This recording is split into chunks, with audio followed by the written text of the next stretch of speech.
ចាប់ផ្ដើមណាស័យរឿងតួអង្គដំបូងដែលមានឈ្មោះថាយីយុនហ្វៃត្រូវជាអធិរាជនៃអាណាចក្រស៊ូគៀដែលពេលនោះគាត់កំពុងតែហោះនៅលើអាកាសកាត់ចន្លងដងភ្នំហើយក៏បានមកប្រឈមមុខជាមួយនឹងឋានស៊ូយុទ្ធសាស្ត្រក្បាច់គុណនេះខ្ញុំបានអនុវត្តអស់រយៈពេល5000ឆ្នាំមកហើយនឹងបានឆ្លងកាត់ណាអ្វីជាច្រើននៅក្នុងពិភពលោកនេះទីបំផុតទ្រង់ក៏បានក្លាយទៅជាអធិរាជស៊ូគៀតែម្នាក់គត់នៅក្នុងអាណាចក្រភាពវឹកវរបាក់ធំដែលពេលនេះគាត់កំពុងតែប្រឈមមុខជាមួយនឹងឋានស៊ូដើម្បីបានក្លាយទៅជាព្រះល្អវាដល់ពេលហើយដែលខ្ញុំត្រូវកម្ចាត់ពួកនេះមិនឆេះនៅចំហាយធម្មពលនៅចុងម្រាមដៃក្រវែងចេញនៅដៃនៅក្នុងដៃលិចឡើងនៅដៃជាច្រើនទៀតកំពុងតែហោះប្រតិសិនជុំវិញរាងកាយចាក់ចេញឡើងទៅខាងលើបន្តិចបង្រួបបង្រួមនៅចំហាយធម្មពលដៅទាំងអស់នោះហើយប្រែក្លាយទៅជាចំហាយធម្មពលដៅដ៏ធំសម្បើមមួយស្ដាប់បញ្ជាខ្ញុំប្រយុទ្ធកាប់ចេញទៅពេញមួយទំហឹងទប់រងគ្នាជាមួយនឹងចំហាយធម្មពលរន្ទះឋានស៊ូលន់សូតែឆាំងខ្ទុះបែកខ្ទេចគាត់ក៏បានសម្លឹងមើលដល់ស្នាមញញឹមស្រស់ពេលដែលចំហាយធម្មពលរន្ទះក៏បានបាញ់ចូលមកម្ដងទៀតឌៀងដែលធ្វើឲ្យរាងកាយរបស់គាត់ជ្រាបពេញទៅដោយចំហាយធម្មពលនៃរន្ទះប្រឹងទប់បន្តិចបំបែកចេញបឹងធ្វើគាត់ក៏បានសប្បាយចិត្តយ៉ាងខ្លាំងហា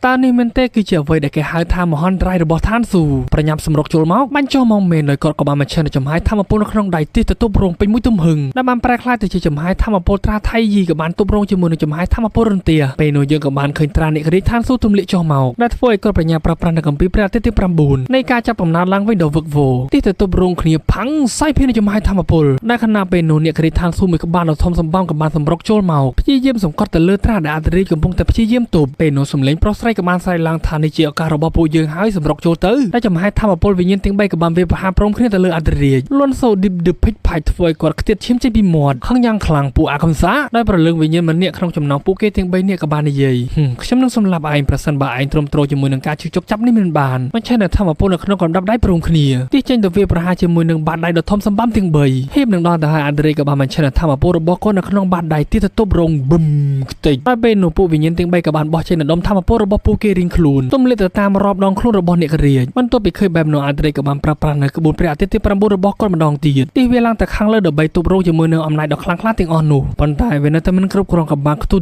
ឌឹមបែកខ្ទេចធ្វើឲ្យគាត់ក៏បានខ្ទេចប៉ះមកខាងក្រោយមាននៅឈាមហូរចេញពីជ្រុងមាត់របស់គាត់សម្លឹងមើលទៅធម្មពលវិញ្ញាណទាំង3ដែលកំពុងតែសប្បាយចិត្តដោយរូបរាងវិញ្ញាណពណ៌ក្រហមនោះមានឈ្មោះថាជីនវូគេក៏បាននិយាយអធិរាជយីឯងមិននឹកស្មានដល់មែនទេថាឯងក៏មានថ្ងៃនេះដែរបន្ទាប់ពីពួកគេបានបង្ហាញរូបរាងកាយពេទ្យអធិរាជយីក៏បានស្គាល់ធីនលូជីនវូយូអឺតាមពិតទៅគឺជាពួកនេះយូអឺនាងក៏បានឌីលដោយសារតែធម្មពលវិញ្ញាណរបស់លោកខ្វះខាតខ្លាំងពេកតំណែងជាព្រះគឺមានលំដាប់វាអាស្រ័យលើថាតើអ្នកអាចឆ្លងផុតនិងយកឈ្នះទុក្ខលំបាកពីឋានស៊ូដោយជោគជ័យដែរឬទេដោយសារតែពួកយើងទាំង3នាក់គ្មានសង្ឃឹមនឹងក្លាយទៅជាព្រះដូច្នេះអធិរាជយីលោកក៏មិនអាចក្លាយទៅជាព្រះបាននោះដែរម្យ៉ាងទៀតលោកត្រូវតែស្លាប់បន្ទាប់ពីស្ដាប់ឮនៅអ្វីដែលនាងបាននិយាយអធិរាជយីក៏បានអស់សម្លាយបន្តិចទោះបីជាខ្ញុំបរាជ័យនឹងក្លាយទៅជាព្រះតើពួកមនុស្សកំសាដូចជាពួកឯងគិតថាអាចសម្លាប់ខ្ញុំបានមែនទេវាពិតជារឿងគួរឲ្យអស់សម្លាយខ្លាំងណាស់កុំភ្លេចថាខ្ញុំគឺជាយីយុនហ្វៃដែលគឺជាអធិរាជព្រះអាទិត្យទាំង9ស្រ័យមួយវាស់បញ្ចេញនៅបច្ចេកទេសព្រះអាទិត្យទាំង9លេចឡើងនៅធម្មពលវិញ្ញាណរាងកាយដ៏ធំសម្បើមដែលធ្វើឲ្យយូអឺពេលនេះស្លន់ស្លោយ៉ាងខ្លាំងស្រែកថាមិនល្អនោះទេគាត់ចង់ឲ្យពួកយើងវិនិច្ឆ័យជាមួយនឹងគាត់ប្រញាប់រត់ភ្លាមទៅបន្លាស់ទីយ៉ាងលឿនប៉ុន្តែមិនទាន់នោះទេដោយសារតែក្បួនព្រះអាទិត្យទី9បានកាក់មុខគ្នារបស់ពួកគេជាប់ងាកមកខាងក្រោយគឺជាចំហាយធម្មពលវិញ្ញាណរបស់អធិរាជយីដែលគាត់កំពុងតែងាងដៃទាំងពីររបស់គាត់ទាចូលពេញមួយទង្ហឹងផ្អឹបលន់សូតែផាច់សម្រៃរបស់ពួកគេស្រែកពុះពេញទៅដោយក្តីជឿជកចាប់ហើយចំហាយធម្មពលវិញ្ញាណដ៏ធំសម្បើមរបស់គេទាំងមូលក៏បានបែកខ្ទេចនៅសល់តែរូបរាងកាយពេទ្យដែលកំពុងតែធ្លាក់ចុះមកខាងក្រោមរលាយបន្តិចម្ដងធ្វើឲ្យការស្រមៃមួយក៏បានបង្ហាញចេញនៅយុវជនស្រីប្រុស2នាក់មានទាំងមនុស្សដែលកំពុងតែឈរអោបគ្នានិងនារីផ្សេងទៀតកំពុងតែដេកស្ដុកស្ដឹងនៅក្នុងសមរភូមិមួយបុរសម្នាក់ក៏ត្រូវបានលំពេង3បានចាក់ទម្លុះទ្រូងរបស់គាត់ជីវិតរបស់ខ្ញុំពិតជាមានរឿងគួរឲ្យសោកស្ដាយច្រើនណាស់ដែលយើងក៏បានឃើញចំហាយធម្មពលដែលរលាយចេញពីរាងកាយរបស់គាត់ហូរចូលទៅលើបុរសម្នាក់ដែលកំពុងតែសម្លឹងមកក្រឡេកទៅកន្លែងផ្សេងមួយទៀតដែលកំពុងតែមានការប្រកួតប្រជែងដែលអបិម្នាក់ក៏បានហក់ធាក់ទៅលើបុរសម្នាក់មកជើងកណ្ដាប់ពោះឌឹបខ្ទេចប៉ាមកបុកនឹងថ្មដែលនៅខាងក្រោយដែលធ្វើឲ្យពេលនោះរាងកាយរបស់គាត់ហាក់បីដូចជាចម្លាក់យ៉ាងខ្លាំងតែមានរឿងអ្វីកើតឡើងមកលើខ្ញុំទៅពេលនោះអបិម្នាក់ដែលបានទួតគាត់មួយជើងក៏បានឌឺដងយុនហ្វៃបើឯងខ្លាចស្លាប់គ្រាន់តែវាមករងខ្ញុំឲ្យស្ដាប់បង្គាប់ខ្ញុំសន្យាថានឹងបំបាក់ជើងរបស់ឯងតែមួយខាងហើយនឹងដោះលែងឲ្យឯងមានជីវិតនឹងហើយអបិម្នាក់នេះមានឈ្មោះថាឈិនហ្វឹងស្ថិតនៅក្នុងកម្រិតទី3ដោយសម្ដីរបស់ឈិនហ្វឹងធ្វើឲ្យអ្នករកគ្នាដែលនៅទីនោះបានខ្លាចចំអកទៅឲ្យយុនហ្វៃយ៉ាងខ្លាំងពេលនោះយុនហ្វៃដែលជាទូប្រុសរបស់យើងក៏បានងើបឡើងពីភាពស្រពេចស្រពេលក៏បានលន់មាត់ថាឈិនហ្វឹងក្រែឯងបានស្លាប់ហើយមែនទេដែលធ្វើឲ្យឈិនហ្វឹងខឹងយ៉ាងខ្លាំងអាសម្រាមឯងហ៊ាននិយាយថាយើងស្លាប់ផងមិនចេះតែធម្មពលនៅក្នុងកម្ដាប់ដៃវាចេញទៅពេញមួយទំហឹងពេលនោះយើងក៏បានឃើញបារ៉ូសក់ខ្លីម្នាក់ក៏បានសម្រុកចូលមកទប់រងដើម្បីការពារទៅលើយុនហ្វៃដែលពេលនេះយុនហ្វៃរត់ទៅភ្ញាក់ផ្អើលទៀតហើយឈូមូឯងមិនទាន់ស្លាប់នោះទេតើវាអាចជាការប្រយុទ្ធជាមួយនឹងឋានស៊ូមែនទេក្រឡេកមកមើលអធិរាជយីវិញម្ដងដែលពេលនេះកំពុងតែសប្បាយចិត្តកត្រាក់ដៃកត្រាក់ជើងផ្គុំដៃចុះឡើង ឡើងបញ្ចេញនៅបច្ចេកទេសព្រះអាទិត្យទី9របស់គាត់សរសៃវិញ្ញាណក្បាច់គុណរបស់ខ្ញុំមិនតបបំផ្លាញនោះទេពេលនេះខ្ញុំបានកើតឡើងសាជាថ្មីម្ដងទៀតហើយវាហាក់បីដូចជាឋានសួគ៌នៅតែយកចិត្តទុកដាក់ចំពោះបុរសចំណាំម្នាក់នេះផ្ដល់ឱកាសឲ្យខ្ញុំដើម្បីចាប់ផ្ដើមជីវិតសាជាថ្មីក្នុងករណីនេះខ្ញុំត្រូវតែប្រើប្រាស់នៅបច្ចេកទេសព្រះអាទិត្យទី9របស់ខ្ញុំឡើងម្ដងទៀតក្រវាដៃទាំងពីររបស់គាត់ចេញជាចំហាយធម្មពលដែលធ្វើឲ្យយុនហ្វេដែលនៅខាងក្រៅក៏បានបើកភ្នែកឡើងឃើញឈូមូត្រូវបានឈិនហ្វឹងតបមួយដៃកណ្ដាលមុខថែមមួយជើងខ្ទាតប៉ាំងតែខាងក្រោយបន្តិចដួលនៅចំពោះមុខរបស់គេឈូមូក៏បានព្យាយាមងើបឡើងមកវិញខ្ញុំមិនឲ្យឯងធ្វើបាបគាត់នោះទេតែពេលនេះឈូមូស្ថិតនៅក្នុងកម្រិតទី1កំពូលឈិនហ្វឹងពត់ក៏ដៃបន្តិចមើលទៅឯងចង់ស្លាប់ហើយបញ្ឆេះនៅធម្មពលនៅក្នុងកំណាប់ដៃហក់ចូលវាប្រហារចេញទៅជាមួយនឹងចំហាយធម្មពលក្បាលតលប៉ុណ្ណាណីលន់លឺសូតែញីដូចជាឆ្កែឡានកិនដោយសារតែយុនហ្វេបានបន្លាស់ទីជួលមកទប់រងជាមួយនឹងដៃមួយខាងរបស់គាត់ចាប់ទៅលើកំណាប់ដៃរបស់ឈិនហ្វឹងដែលបានធ្វើឲ្យរកគ្នាដែលនៅទីនោះក៏ភ្ញាក់ផ្អើលទៅមានរឿងអ្វីកើតឡើងឈិនហ្វឹងព្យាយាមរើបំរាប៉ុន្តែយុនហ្វេក៏បានកាច់កដដៃរបស់គាត់ឬសូតែក្រែកព្រោះថាពេលនេះយុនហ្វេស្ថិតនៅក្នុងកម្រិតទី3ដំណាក់កាលពាក់កណ្ដាលយាអស់មួយដៃទេកំភ្លៀងឈិនហ្វឹងផាច់ខ្ទាតប៉ាំងដូចជាបាល់ឯងហ៊ានធ្វើបាបខ្ញុំផងរូបភាពក៏បានជួបផ្គៀងអត្តរាជយីក៏បានចេញមកត្រឹមត្រូវហើយខ្ញុំគឺជាអត្តរាជយីឥឡូវនេះខ្ញុំបានរស់ឡើងមកវិញម្ដងទៀតហើយតែឯងបានសួរខ្ញុំថាតើខ្ញុំមានអារម្មណ៍យ៉ាងណាចំពោះការកើតឡើងសាជាថ្មីពត់ក៏ដៃមិនតិចធ្វើមុខឌឺមាត់ឈិនហ្វឹងមួយដៃកណ្ដាលមាត់ពេញឡើងបាក់ធ្មេញអស់មួយខ្ទាតប៉ាំងរមីលនឹងនុកទៅបុកនឹងថ្មដែលនៅខាងក្រោយហុយធ្លុំដល់យុនហ្វេក៏បានដើរមករកឈូមូហើយដៃទៅខាងមុខបន្តិចខ្ញុំមកយឺបន្តិចហើយចាប់ពីពេលនេះតទៅគ្មាននរណាម្នាក់ហ៊ានធ្វើបាបអ្នកទៀតនោះទេឈូមូឆောင်းដៃទៅចាប់ភ្ញាក់ផ្អើលយ៉ាងខ្លាំងដោយសារតែយុនហ្វេបានចាប់បីនៅរាងកាយរបស់គេហក់ទៅលើលំហសប្បាយចិត្តបន្តិចផងដែរយុនហ្វេតើសរសៃវិញ្ញាណក្បាច់គុណរបស់អ្នកជាសះស្បើយវិញហើយមែនទេទម្លាក់ខ្លួនចុះមកវិញលឺនៅសំឡេងរបស់មនុស្សស្រីម្នាក់ក៏បានជាប្រមាថទៅយុនហ្វេអ្នកពិតជាហ៊ានមែនដែលបានធ្វើបាបសមាជិកគ្រូសាឈិនតើអ្នកចង់ស្លាប់ហើយមែនទេសម្លឹងបន្តិចគេក៏បានដឹងថាគឺជានារីម្នាក់នោះដែលធ្លាប់បានជាប្រមាថគេកាលពីអតីតកាលមនុស្សគ្មានប្រយោជន៍ដូចជាអ្នកមិនស័ក្តិសមជាមួយនឹងខ្ញុំទោះតែសោះដែលនាងមានឈ្មោះថា CCOD ស្ថិតនៅក្នុងកម្រិតទី6ដែលអត្រេជីក៏បានគិតបន្តិចបន្ទាប់មកក៏បានញញឹមការកើតឡើងសាជាថ្មីគឺជារឿងល្អណាស់ដែលខ្ញុំបានសងសឹកទៅលើពួកនាងវិញហើយខ្ញុំក៏បានដឹងដែរថានាងនឹងយកក្រដាសភ្ជាប់ពាក្យមកបញ្ចប់នៅក្នុងថ្ងៃនេះបន្ទាប់ពីឃើញក្រដាសធ្លាក់នៅចំពោះមុខយុនហ្វេក៏បានស៊ូ COD នាងចង់ផ្ដាច់ការភ្ជាប់ពាក្យជាមួយនឹងខ្ញុំមែនទេនាងក៏បានអបដៃតបទៅវិញត្រូវហើយដំឡៃខ្ញុំគិតថាលោកគឺជាមនុស្សពូកែខ្លាំងក្លាដែលធ្វើឲ្យខ្ញុំបានយល់ព្រមចង់សម្ព័ន្ធភ្ជាប់ពាក្យជាមួយនឹងគ្រូសាយីរបស់លោកអ្នកណាទៅដឹងថាលោកខ្លាចទៅជាមនុស្សអបប្រយោជន៍ក្នុងពេលតែមួយយប់មើលខ្លួនរបស់លោកឥឡូវនេះតើគិតថាស័ក្តិសមជាមួយនឹងខ្ញុំដែរឬទេដូច្នេះខ្ញុំនឹងផ្ដល់ឱកាសឲ្យលោកសារភាពថាលោកគឺជាមនុស្សឥតប្រយោជន៍ស័ក្តិសមឲ្យខ្ញុំលុបចោលនឹងការភ្ជាប់ពាក្យរបស់ពួកយើងបើមិនដូច្នោះទេយុនហ្វេក៏បានដឹងហើយនិយាយកាត់បើមិនដូច្នោះទេនាងនឹងឲ្យគូស្នេហ៍កំណានរបស់នាងកាត់ជើងរបស់ខ្ញុំមួយខាងត្រូវអត់ពេលនោះសៀវនេះក៏បានខឹងយុនហ្វេមិនដេចក៏ឯងហ៊ាននិយាយបែបនេះមកលើខ្ញុំកូនចៅចាត់ការវាភ្លាមទៅពេលនោះបរិបេនេះក៏បានបើកការវាប្រហារទីចេញទៅជាមួយនឹងចំហាយធម្មពលរបស់គាត់ប្រែក្លាយទៅជាចំហាយធម្មពលវិញ្ញាណតោដ៏ធំសម្បើមសំដៅសម្រុកចូលទៅវាប្រហារបន្ទាប់ពីឃើញបែបនោះយុនហ្វេអន្ទ្រាំជើងមួយខ្សែភ្នែកចំហាយធម្មពលពេញនឹងសម្លឹងខ្សែភ្នែកបន្តិចធ្វើឲ្យចំហាយធម្មពលវិញ្ញាណតោមួយក្បាលនោះចាប់ប្រាំងសឹងមិនទាន់បដូរសំឡេងពីតោទៅជាកូនឆ្មាប្រញាប់រត់គេចចេញសៀវឌីក៏ដាប់ដៃយ៉ាងណានខឹងយ៉ាងខ្លាំងតើវាអាចទៅរួចដោយរបៀបណាក្រែងសរសៃធម្មពលវិញ្ញាណរបស់លោកត្រូវបានបាត់បង់ហើយយុនហ្វេបានបន្លាស់ទីជាមួយនឹងជំហានរ៉ាតង់យ៉ាងលឿនដែលធ្វើឲ្យសៅឌីនាងមើលមិនទាន់នោះឡើយបន្ទាប់មកក៏បានបង្ហាញនៅខ្សែកដែលទើបតែឆក់បានសំឡេងក៏បានបន្លឺឡើងចេញពីបន្តោងខ្សែកមួយនោះបងឈិនហ្វឹងរបស់ខ្ញុំពិតជាស្រឡាញ់បងខ្លាំងណាស់ដែលធ្វើឲ្យអ្នកទាំងអស់គ្នានៅទីនោះបានសើចចំអកឲ្យនាងពិតជាឥតគេខ្មាស់មែនសៅឌីខឹងម្ដងហើយម្ដងទៀតស្កាត់មាត់ភ្លាមឮទេខ្ញុំប្រាប់ឲ្យបិទមាត់យុនហ្វេឯងអាមនុស្សចង្រៃយុនហ្វេលក់មិនបានថ្លៃផងបោះទៅឲ្យវិញសៅឌីក៏បានស្រែកឲ្យអាមនុស្សឥតប្រយោជន៍ឯងពិតជាហ៊ានមែនដែលហ៊ានប្រមាថគេឈ្មោះរបស់ខ្ញុំបែបនេះយុនហ្វេក៏បានបន្តឲ្យគេរបស់នាងសៀវឌីអាកប្បកិរិយារបស់នាងគឺជាមនុស្សដែលមិនស្មោះត្រង់បានផឹកក្បត់ជាមួយនឹងឈិនហ្វឹងហើយបានបំផ្លាញគេឈ្មោះគ្រូសាឈិនរបស់ខ្ញុំអំពើមនុស្សអសិលធម៌ដូចជានាងខ្ញុំមិនត្រូវការនោះទេបន្ទាប់មកក៏បានលើកនៅក្រដាសភ្ជាប់ពាក្យរបស់ពួកគេឡើងនៅក្នុងថ្ងៃនេះខ្ញុំសូមសញ្ញាផ្ដាច់ពាក្យជាមួយនឹងនាងចាប់ពីពេលនេះទៅពួកយើងមិនមានទំនាក់ទំនងអ្វីជាមួយនឹងគ្នាទៀតនោះទេបោះក្រដាសមួយនោះទៅឲ្យនាងមើលវិញដែលយុនហ្វេបានចុះហត្ថលេខារួចរាល់សៀវឌីពេលនេះមានអារម្មណ៍ហាក់បីដូចជាត្រូវបាននរណាម្នាក់ទៀតដកកំភ្លៀងអញ្ចឹងឯងពិតជាហ៊ានផ្ដាច់ពាក្យជាមួយនឹងខ្ញុំមែនតែឯងមានសិទ្ធិអ្វីដើម្បីផ្ដាច់ពាក្យជាមួយនឹងខ្ញុំយុនហ្វេតើឯងគិតថាឯងគឺជានរណាហ៊ានជេរប្រមាថមើលងាយខ្ញុំនៅក្នុងសាធារណៈផងស្រែកបញ្ចេញនៅបច្ចេកទេសធម្មពលរបស់នាងឡើងមកប្រើប្រាស់នៅម្រាមពីរគ្រប់គ្រងទៅលើដាវវាប្រហារចូលទៅយុនហ្វេផ្គុំនៅដៃបន្តិចបើកនៅធម្មពលទប់រងប៉ុន្តែមិនគ្រប់គ្រាន់ទេក៏បានអាឡាតខ្លួនកិច្ចពីផ្លែដាវមួយនោះដឹងខ្លួនថាធម្មពលប្រលឹងវិញ្ញាណរបស់គេមិនទាន់ពេញលេញនៅឡើយនោះទេដូច្នេះហើយខ្ញុំត្រូវតែរកវិធីផ្សេងទៀតពេលនោះសៀឌីក៏បានសប្បាយចិត្តយ៉ាងខ្លាំ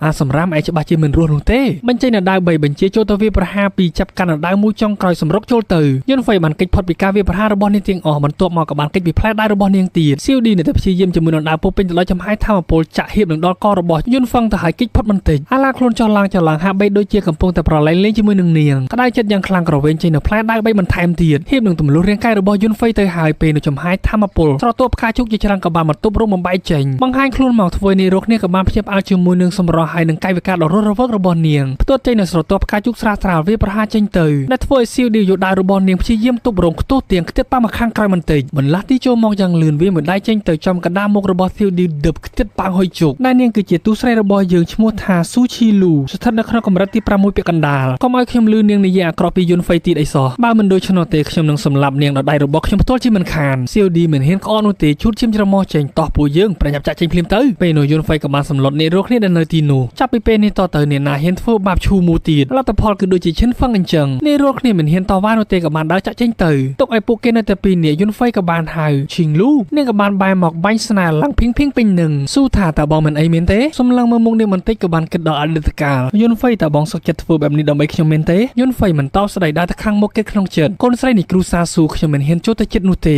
លើពីនេះទីសរសៃវិញ្ញាណក្បាច់គុណរបស់ខ្ញុំត្រូវបានបំផ្លាញទាំងស្រុងម្យ៉ាងទៀតខ្ញុំមិនទាន់បានសងសឹកនៅឡើយនោះទេសុំទោសផងឈូលូអតីតកាលដែលចេញពីនាងប៉ុន្តែបច្ចុប្បន្នយុនហ្វៃប្រញាប់រត់សម្ដៅទៅរោងនាងអោបចង្កេះក្រឹបលូឈីងវាពិតជាល្អខ្លាំងណាស់ដែលពួកយើងបានជួបគ្នាម្ដងទៀតខ្ញុំនឹងមិនឲ្យនាងចេញពីជីវិតរបស់ខ្ញុំម្ដងទៀតបាននោះឡើយលូឈីងហាក់បីដូចជាអ៊ីនបន្តិចផងដែរហើយអ្វីបានជាបងនិយាយភ្លាមៗបែបនេះយុនហ្វៃក៏បានបន្តនិយាយដោយសារតែខ្ញុំមានការភ័ន្តច្រឡំការពីអតីតកាលធ្វើឲ្យខ្ញុំមិនដែលបានឃើញពីក្តីស្រឡាញ់ដ៏ជ្រាលជ្រៅរបស់នាងចំពោះខ្ញុំនោះទេពេលនោះឈីងលូក៏បានរើចេញពីរវងដៃយុនហ្វៃបានហើយកុំនិយាយរឿងមិនសមហេតុផលទៀតអ៊ីនចោះឡើងអ្នកទាំងពីរក៏បានបែបភ្នែកបំរុងនឹងថើបគ្នាទៅហើយឈូមូក៏បានមកកាត់ចង្វាក់តើអ្នកទាំងពីរមានរបួសត្រង់ណាដែរឬទេយុនហ្វៃក្អកបន្តិចប្រតិឆាឈូមូពេលនោះឈូមូក៏បានឆ្ងល់តើអ្នកហៅខ្ញុំថាយ៉ាងម៉េចតើមាននរណាវាក្បាលរបស់អ្នកឲ្យមានបញ្ហាមែនទេឈីងលូនាងក៏បានប្រកល់នៅឱសថទៅឲ្យយុនហ្វៃវាគឺជារូបមន្តសម្ងាត់របស់គ្រូសាខ្ញុំគូតែឲ្យព្យាបាលរបួសបងឲ្យឆាប់ជាសះស្បើយហើយខ្ញុំនឹងព្យាយាមរកថ្នាំមកព្យាបាលរបួសបងបន្ថែមទៀតដូច្នេះខ្ញុំលាសិនហើយហោះចេញទៅយ៉ាងលឿនពេលនោះឈូមូក៏បានភ័យខ្លាចចប់ហើយគ្រូសាស៊ីនិងគ្រូសាឈិនប្រកាសណាស់មិនអង្គុយមើលនៅស្ងៀមនោះទេបងយុនហ្វៃបងទៅជាសះស្បើយនៅសរសៃវិញ្ញាណក្បាច់គុណរបស់បងកម្លាំងធម្មពលគឺនៅខ្សោយពេកហើយដូច្នេះត្រូវតែលាក់ខ្លួនមួយរយៈពេលសិនខ្ញុំនឹងព្យាយាមរកវិធីបិទបាំងពួកគេយ៉ាងហោចណាស់ពួកគេត្រឹមតែបំបាក់ដៃបំបាក់ជើងរបស់ខ្ញុំតែប៉ុណ្ណោះមិនមែនជាបញ្ហាធំសម្រាប់ខ្ញុំនោះទេដោយសារតែខ្ញុំមានសុខភាពល្អក្នុងការជាសះស្បើយឡើងមកវិញយុនហ្វៃក៏បាននិយាយគ្រូសាឈិនគ្រូសាស៊ីបើមិនមែនដោយសារតែពួកគេនោះទេខ្ញុំក៏មិនរងទុក្ខភាពអាម៉ាស់នៃការសម្លាប់រង្គាលរបស់គ្រូសាយីនោះឡើយប៉ុន្តែអ្នកនិយាយត្រូវពេលនេះកម្លាំងរបស់ខ្ញុំគឺនៅខ្សោយខ្លាំងណាស់ដើម្បីដោះស្រាយវិបត្តិនៅពេលខាងមុខដំបូងត្រូវតែបំពេញនៅកម្លាំងរបស់ខ្ញុំជាមុនសិនឈូមូរងចាំខ្ញុំនៅទីនេះសិនហើយខ្ញុំនឹងប្រញាប់ត្រឡប់មកវិញនោះទេមិនឡាស់ទីយ៉ាងលឿនហក់ជន់ចុះឡើងដើម្បីបាញ់ខ្លួនរបស់គាត់ឡើងទៅលើលំហសុភាពបរោះទោះសងសឹកប៉ុន្មានឆ្នាំក៏មិនទាន់យូរពេលនោះដែរស្រែកចាយដោយសារតែអកកំស៊ូលក៏បានធ្លាក់មកខាងក្រោមវិញបត់កអូយភ្លេចទៅតែខ្ញុំមិនអាចហោះហើរបានយូរនោះទេកាត់មកសំណាក់ស៊ីសំលេងស្រែករបស់ស៊ីឌីក៏បានបន្លឺឡើងលោកពុកត្រូវតែរកយុទ្ធធម៌ឲ្យកូនពេលនោះពុករបស់នាងក៏បានខឹងយ៉ាងខ្លាំងយុនហ្វៃអាចោមស៊ីគេហ៊ានសញ្ញេផ្ដាច់ពាក្យជាមួយនឹងកូនជាសាធារណៈផងទង្វើបែបនេះគឺជាការប្រមាថគ្រូសាស៊ីរបស់យើងច្បាស់ណាស់ស៊ីឌីក៏បានញុះញង់បន្ថែមទៀតពុកខ្ញុំបានទទួលរងការអាម៉ាស់យ៉ាងខ្លាំងដូច្នេះត្រូវតែសម្លាប់អាសម្រាប់ម្នាក់នោះចោលក៏មិនរំអីកូនស្រីទោះបីជាសរសៃវិញ្ញាណក្បាច់គុណរបស់គេបានត្រឡប់មកវិញក៏ដោយគេត្រឹមតែជាមនុស្សសម្រាប់ដែលស្ថិតនៅក្នុងកម្រិតទី3តែប៉ុណ្ណោះលើពីនេះទៅទៀតនៅមានមនុស្សជាច្រើនដែលចង់ឲ្យយុនហ្វៃស្លាប់ពុកអញ្ចឹងមានន័យថាគ្រូសាឈិនក៏ចង់ឲ្យយុនហ្វៃស្លាប់ដែរមែនទេនឹងហើយពុករបស់នាងមានឈ្មោះថាស៊ីធានយានស្ថិតនៅក្នុងកម្រិតអាណាចក្រផែនដីដំណាក់កាលកណ្ដាលមិនមែនមានតែប៉ុណ្្នឹងនោះទេនៅមានគ្រូសាយីរបស់គេផ្ទាល់ផងដែរក៏លេចមកបន្ទប់ឈើប្រស្បើដែលគឺជាបង្គន់អាចមានបរិសម្នាក់កំពុងតែសប្បាយចិត្តជាមួយនឹងការឈឺជួសបន្ទាប់ពីបានចូលទៅបិទទ្វារក្លឹបទ្វារមួយទៀតដែលនៅក្បែរនឹងក៏បានបើកចេញមកគឺជាយុនហ្វៃដែលកំពុងតែស្រងំនៅក្នុងនោះបិទទ្វារទៅវិញក៏បានបន្តគិតក្នុងចិត្តក្រៅពីឈូមូគ្មានអ្នកណាដឹងនោះទេថាខ្ញុំមកវឹកហាត់នៅទីនេះបើមិនដូច្នោះទេខ្ញុំនឹងខ្មាស់គេអស់មួយជីវិតជាមិនខានខ្ញុំពិតជាមិននឹកស្មានថាខ្ញុំនឹងអាចកាត់ឡើងមកវិញបានម្ដងទៀតនោះទេគឺដោយសារតែបច្ចេកទេសព្រះអាទិត្យទាំង9អញ្ចឹងខ្ញុំត្រូវតែវឹកហាត់នៅបច្ចេកទេសមួយនេះឲ្យបានពេញលេញផ្គុំដៃចុះឡើងលេងចេញនៅអំណាចបច្ចេកទេសព្រះអាទិត្យទាំង9ដូចជាការរំពឹងទុកមានបច្ចេកទេសព្រះអាទិត្យទាំង9និងអំណាចដែលបានផ្លាស់ប្ដូរអធិរាជឋានសួគ៌នៅតែដដែលទោះបីជាយ៉ាងណាក៏ដោយកម្រិតកម្លាំងធម៌ពលរបស់ខ្ញុំគឺស្ថិតនៅក្នុងកម្រិតទី3នៃដំណាក់កាលពាក់កណ្ដាលវាហាក់ដូចជាការកាត់ឡើងសាជាថ្មីរបស់ខ្ញុំនៅលើកនេះគឺមាននៅកម្រិតធម៌ពលមិនធម្មតានោះទេដែលអាចរក្សានៅព្រលឹងវិញ្ញាណពេញលេញរបស់អធិរាជស៊ូគីចំពោះបញ្ហាគឺថារាងកាយរបស់ខ្ញុំគឺនៅខ្សោយខ្លាំងពេកមិនអាចគ្រប់គ្រងនឹងការវឹកហាត់បានល្អវាហាក់ដូចជាខ្ញុំនឹងត្រូវរកវិធីដើម្បីគ្រប់គ្រងអំណាចនេះនៅក្នុងពិភពលោកផ្សេងទៀតនាពេលអនាគតបើត្រូវបង្ខំប្រើប្រាស់វាពិតមែនខ្ញុំក៏មិនដឹងលទ្ធផលទៅជាយ៉ាងណានោះដែរឈប់គិតច្រើនផ្គុំដៃចុះឡើងសាយភានចំហាយធម្មពលពីពេញនឹងដែលធ្វើឲ្យបែបម្នាក់កំពុងតែជួសនៅបន្ទប់ក្បែរនឹងលន់មាត់ថាហេតុអ្វីបានជាខ្ញុំ ខ្ញុំមានអារម្មណ៍ថាត្រជាក់យ៉ាងនេះសម្លឹងទៅភ្នែកស្លើគៀងតែម្ដងដោយសារតែបន្ទប់អង្គន់អាចទាំងមូលត្រូវបានខ្ទុះដាំងខ្ទេចហុយជោគសម្លឹងទៅឃើញយល់ហ្វេកំពុងតែអង្គុយទាំងសមាធិស្រ័យឡើងលាន់ពេញនឹងតែម្ដងមានមនុស្សកំពុងតែបំផ្ទុះនៅបង្គន់អាចនឹងឲ្យបងប្អូនទាំងអស់គ្នាសាយរឿងភាគទី1របស់យើងយ៉ាងម៉េចដែរតើរ៉េតឲ្យប៉ុន្មានដែរសម្រាប់ចំណងជើងជាភាសាខ្មែរអត់មានសុំដាក់ឲ្យត្រូវជាមួយនឹងសាច់រឿងដែលមានចំណងជើងថាគម្ពីរក្បាច់គុណព្រះអាទិត្យទី9ចាប់ផ្ដើមនៅសាច់រឿងដែលទូប្រុសរបស់យើងយីហ្វេកំពុងតែជិះសេះបាល់យ៉ាងលឿនចូលមកក្នុងវិមានគ្រូសាយីចុះពីលើខ្នងសេះភ្លាមកំហឹងរបស់គាត់ក៏ចាប់ផ្ដើមឆេះឡើងក្តាប់ដៃយ៉ាងណែនសម្លឹងមើលទៅអតីតកាលដែលពេលនោះឪពុករបស់គាត់កំពុងតែចាប់អូសដៃគាត់ចេញពីក្នុងវិមានគ្រូសាយីដែលកំពុងតែឆាបឆេះដោយភ្លើងដ៏សន្ធោសន្ធៅដែលគាត់ត្រូវបានឡោមព័ទ្ធនឹងវាប្រហារដល់គ្រូសាធំក្នុងនោះក៏មានគ្រូសាស៊ីដែលគឺជាស៊ីធានយានសប្បាយចិត្តយ៉ាងខ្លាំងដូចជាអស់10ដុល្លារម្នាក់ឯងហ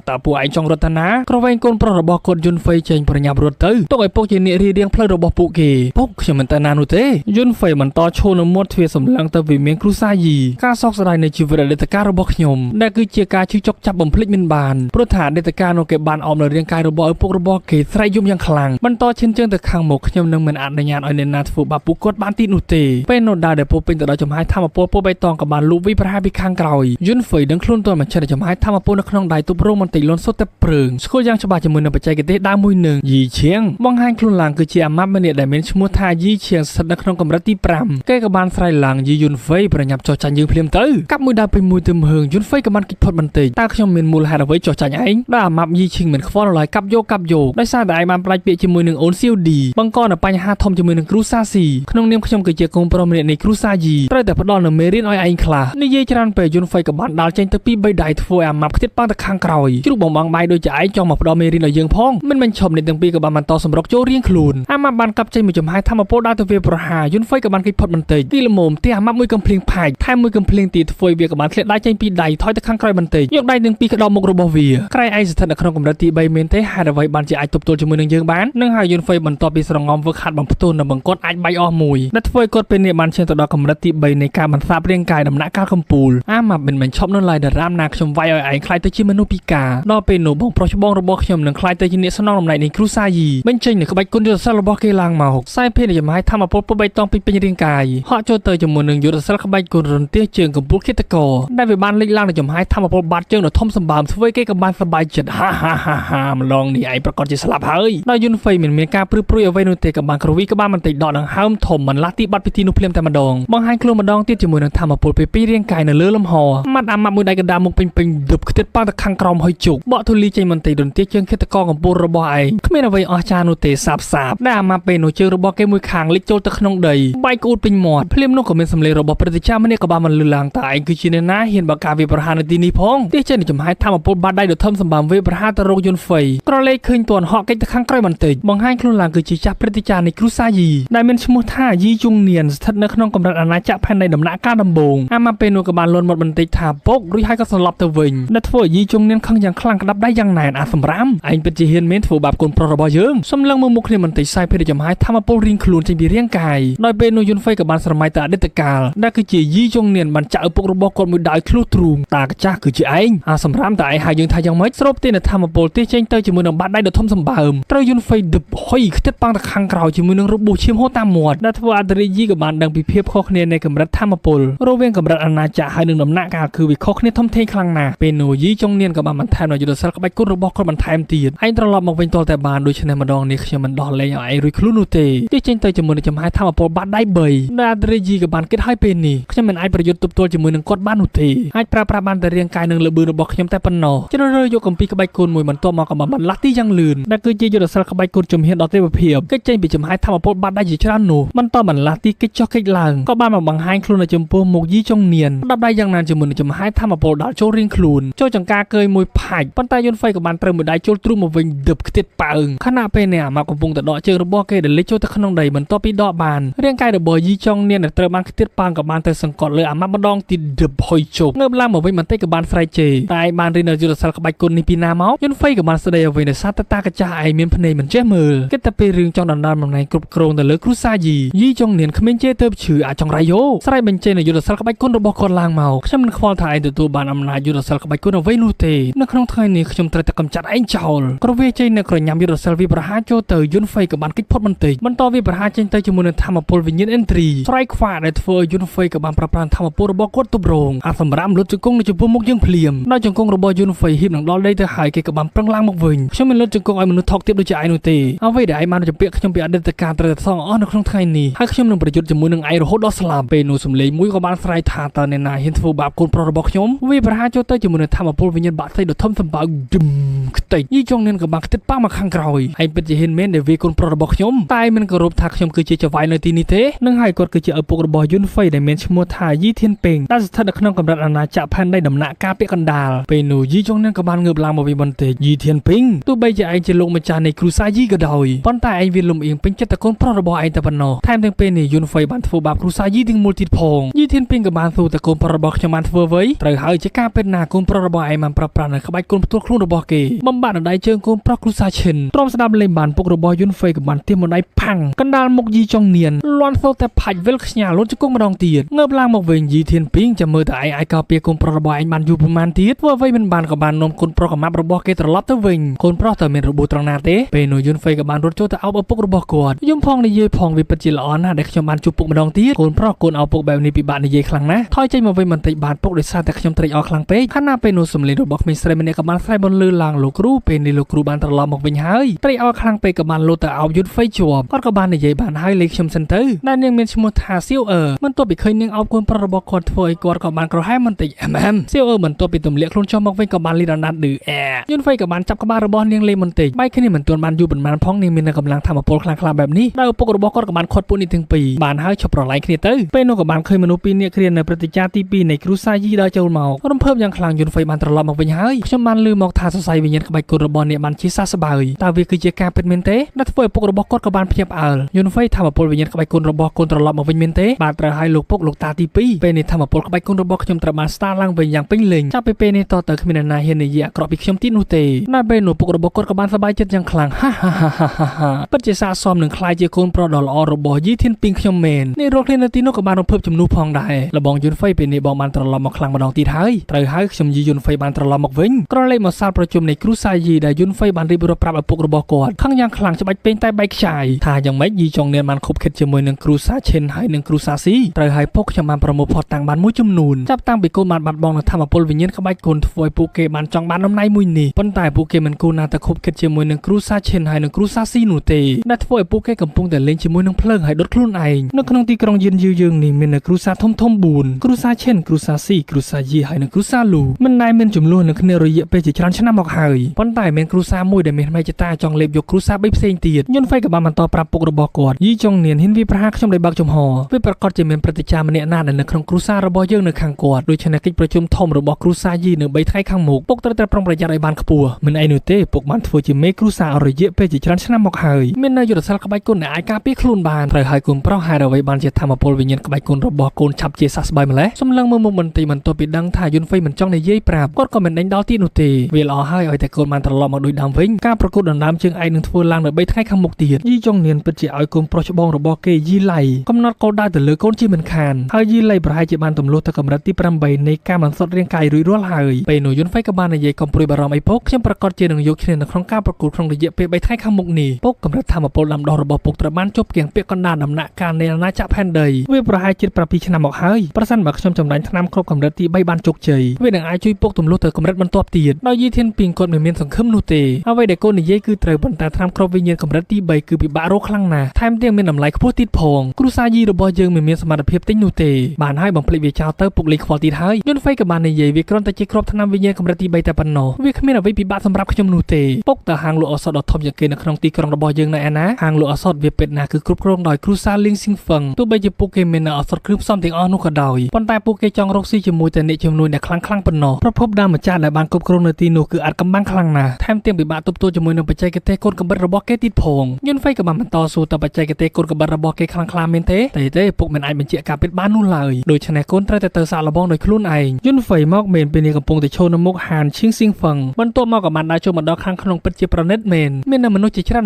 នៅទីនោះដោយនារីម្នាក់ក៏បានមកសួរនេះប្រុសតែចង់ទិញអ្វីដែរបាទខ្ញុំចង់ទិញនៅគ្រឿងផ្សំឱសថមួយចំនួននារីម្នាក់នោះក៏បាននិយាយប្រាប់ដំបងលោកត្រូវតែបង្ហាញនៅឈ្មោះឱសថដែលលោកត្រូវការទិញបន្ទាប់មកបង្ហាញបញ្ជីឈ្មោះដែលលោកបានកត់ឲ្យទៅលោកលូដែលគាត់កំពុងតែអង្គុយរងចាំនៅខាងក្នុងបន្ទាប់ពីដល់វេនរបស់យូនហ្វៃគាត់ក៏បានដកនៅបញ្ជីឈ្មោះប្រកល់ទៅឲ្យអ្នកគ្រប់គ្រងតើឱសថដែលខ្ញុំត្រូវការមានតម្លៃប៉ុន្មានអាប៉ែអ្នកគ្រប់គ្រងម្នាក់នោះមានឈ្មោះថាលូ ដានបន្ទាប់ពីយកមកអានធ្វើគេក៏បានភ្ញាក់ផ្អើលទៅវាអាចទៅរួចរបៀបណាឥតប្រយោជន៍សម្លឹងទៅមើលមុខយន្តហ្វឹងបន្តិចធ្វើឲ្យគាត់ក៏បានស្គាល់ឯងគឺជាអាសម្រាមនៃគ្រូសាយីមែនទេអសតទាំងអស់នេះមិនមែនជាវិជ្ជាបញ្ជានោះទេវាគឺជាថ្នាំពុលកូនចៅអូអាសម្រាមនេះចេញទៅវិញភ្លាមទៅធ្វើឲ្យយន្តហ្វៃក៏បានថាតើគ្រូសាលូមកគ្រប់គ្រងហាងអសតឈីងស៊ីងហ្វឹងតាំងពីពេលណាលូដានក៏បានទាស់ទុកមួយដៃងើបឡើងត្រូវហើយខ្ញុំគឺជាអ្នកទទួលខុសត្រូវនៅទីនេះខ្ញុំកំពុងតែកំណត់គោលដៅមនុស្សសម្រាប់ដូចជាឯងចង្អុលទ្រូងយន្តហ្វឹងញយពេកក៏បានស៊ីមួយកំភ្លៀងលន់សុទ្ធតែផាច់ស្រែកចាយខ្ទេតប៉ាំងទៅខាងក្រោយវិញដែលធ្វើឲ្យគាត់ក៏បានខឹងយន្តហ្វៃឯងហ៊ានធ្វើបាបមនុស្សនៅក្នុងហាងអសតឈីងស៊ីងហ្វឹងផងយន្តហ្វៃក៏បាននិយាយបញ្យល់ប្រាប់ពួកគេអ្នកដែលមានជំនាញខាងអសតថ្នាំនៅក្នុងហាងឈីងស៊ីងហ្វឹងបែរជាមិនយល់រូបមន្តថ្នាំគ្រប់វិញ្ញាណកម្រិតទាបបែបនេះវាហាក់ដូចជាហាងអសតឈីងស៊ីងហ្វឹងល្បីតែឈ្មោះតែគ្មានខ្លឹមសារដែលធ្វើឲ្យអពាក់កន្ទឺលូដាក៏បានបញ្ចេញយុទ្ធសាស្ត្រក្បាច់គុណរបស់គាត់ឡើងមកឈប់ត្រង់នឹងឲ្យអាសម្រាមខណៈពេលនោះនៅជាន់ទី2នារីម្នាក់ក៏បានទាស់ដៃផាច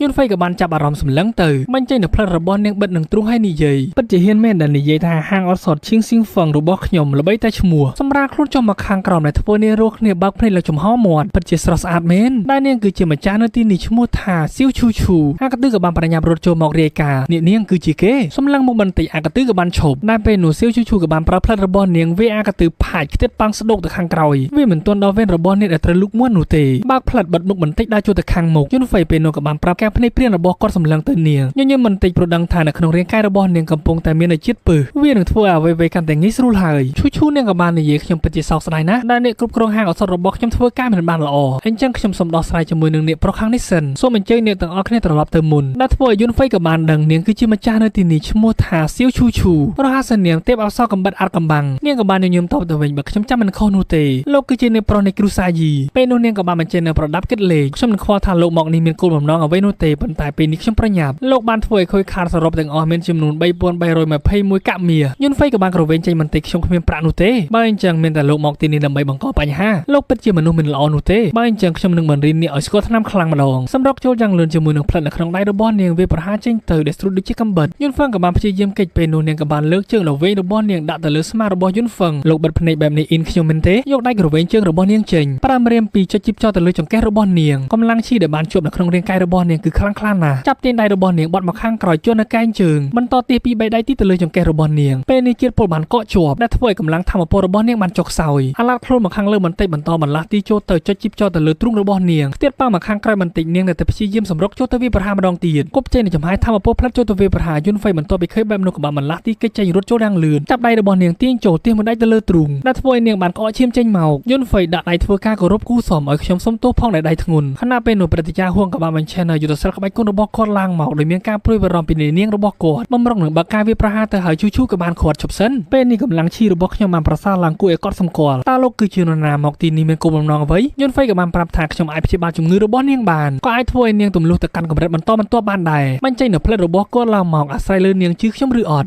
ឈូនាងលេងគិតច្រើនទៀតហើយអញ្ជើញអ្នកប្រុសយីចូលទៅផឹកតែជាមួយនឹងខ្ញុំមួយពេងក្រឡេកមកក្នុងទីប្រជុំជនដែលឈៀងលូនាងកំពុងតែកាន់នៅប្រអប់មួយសម្លឹងចុះឡើងនេះគូតែទើសដៅដែលត្រឹមត្រូវមែនទេត្រឡប់ចុះត្រឡប់ឡើងនៅតែរកទើសដៅមិនទាន់ឃើញច្បាស់លាស់សម្លឹងទៅខាងមុខបន្តិចសង្ស័យតែផ្លូវមួយនេះហើយដើរតម្រង់ទៅស្ដាប់ឮនៅបរិះពីរនាក់កំពុងតែនិយាយគ្នានៅក្រលៀតជញ្ជាំងហាក់បីដូចជាពួកគេកំពុងតែដោះដូរនៅអសតមកកញ្ចប់$10 $20 អេដមីននិយាយលេងនោះទេដោយបរិះម្នាក់ក៏បាននិយាយប្រាប់ថាប្រញាប់រាយការណ៍ទៅប្រាប់លោកម្ចាស់របស់ឯងភ្លាមទៅពួកចាក់ព្រឹត្តិការណ៍របស់ខ្ញុំច្បាស់ជាកំចាត់យីធានពីងក្នុងរយៈពេល3ថ្ងៃខាងមុខទៀតដូច្នេះមិនចាំបាច់ឲ្យលោកម្ចាស់ឈានមានការព្រួយបារម្ភនោះទេតាត់មកក្នុងផ្ទះគ្រូសាឈីងស៊ីងហ្វឹងដែលកញ្ញាឈូបានអញ្ជើញយន្តហ្វៃមកផឹកតែខ្ញុំមិននឹកស្មានថាអ្នកប្រុសយីនៅក្មេងបែបនេះមានសមត្ថភាពដ៏អស្ចារ្យបានហើយខ្ញុំមិនអូបន្លាយពេលយូរនោះទេចូលពួកយើងនិយាយពីកិច្ចសហការគ្នាវិញល្អជាងលោកពិតជាអាចព្យាបាលជំងឺរបស់ខ្ញុំបានមែនទេប្រកាសណាស់ហើយចូលនាងគិតច្បាស់ហើយឬនៅដោយពេលនោះព្រឹត្តិការណ៍ហួងនៅតែមិនជឿជាក់ទៅលើយន្តហ្វៃប្រសិនបើឯងហ៊ានបោកប្រាស់គ្រូសាឈីងគ្រូសាធំទាំងអស់នៅក្នុងក្រុងយិនយូនឹងមិនលើកលែងឲ្យគ្រូសាយីនោះទេយន្តហ្វៃក៏បានហុចនៅបញ្ជីឈ្មោះអសតដែលគេបានកត់ទុកប្រសិនបើលោកព្រឹត្តិការណ៍មិនជឿអាចយកទៅពិនិត្យមើលបានចាប់កាន់យកមកមើលអានមិនទៅភ្ញាក់ផ្អើលយ៉ាងខ្លាំងហ៎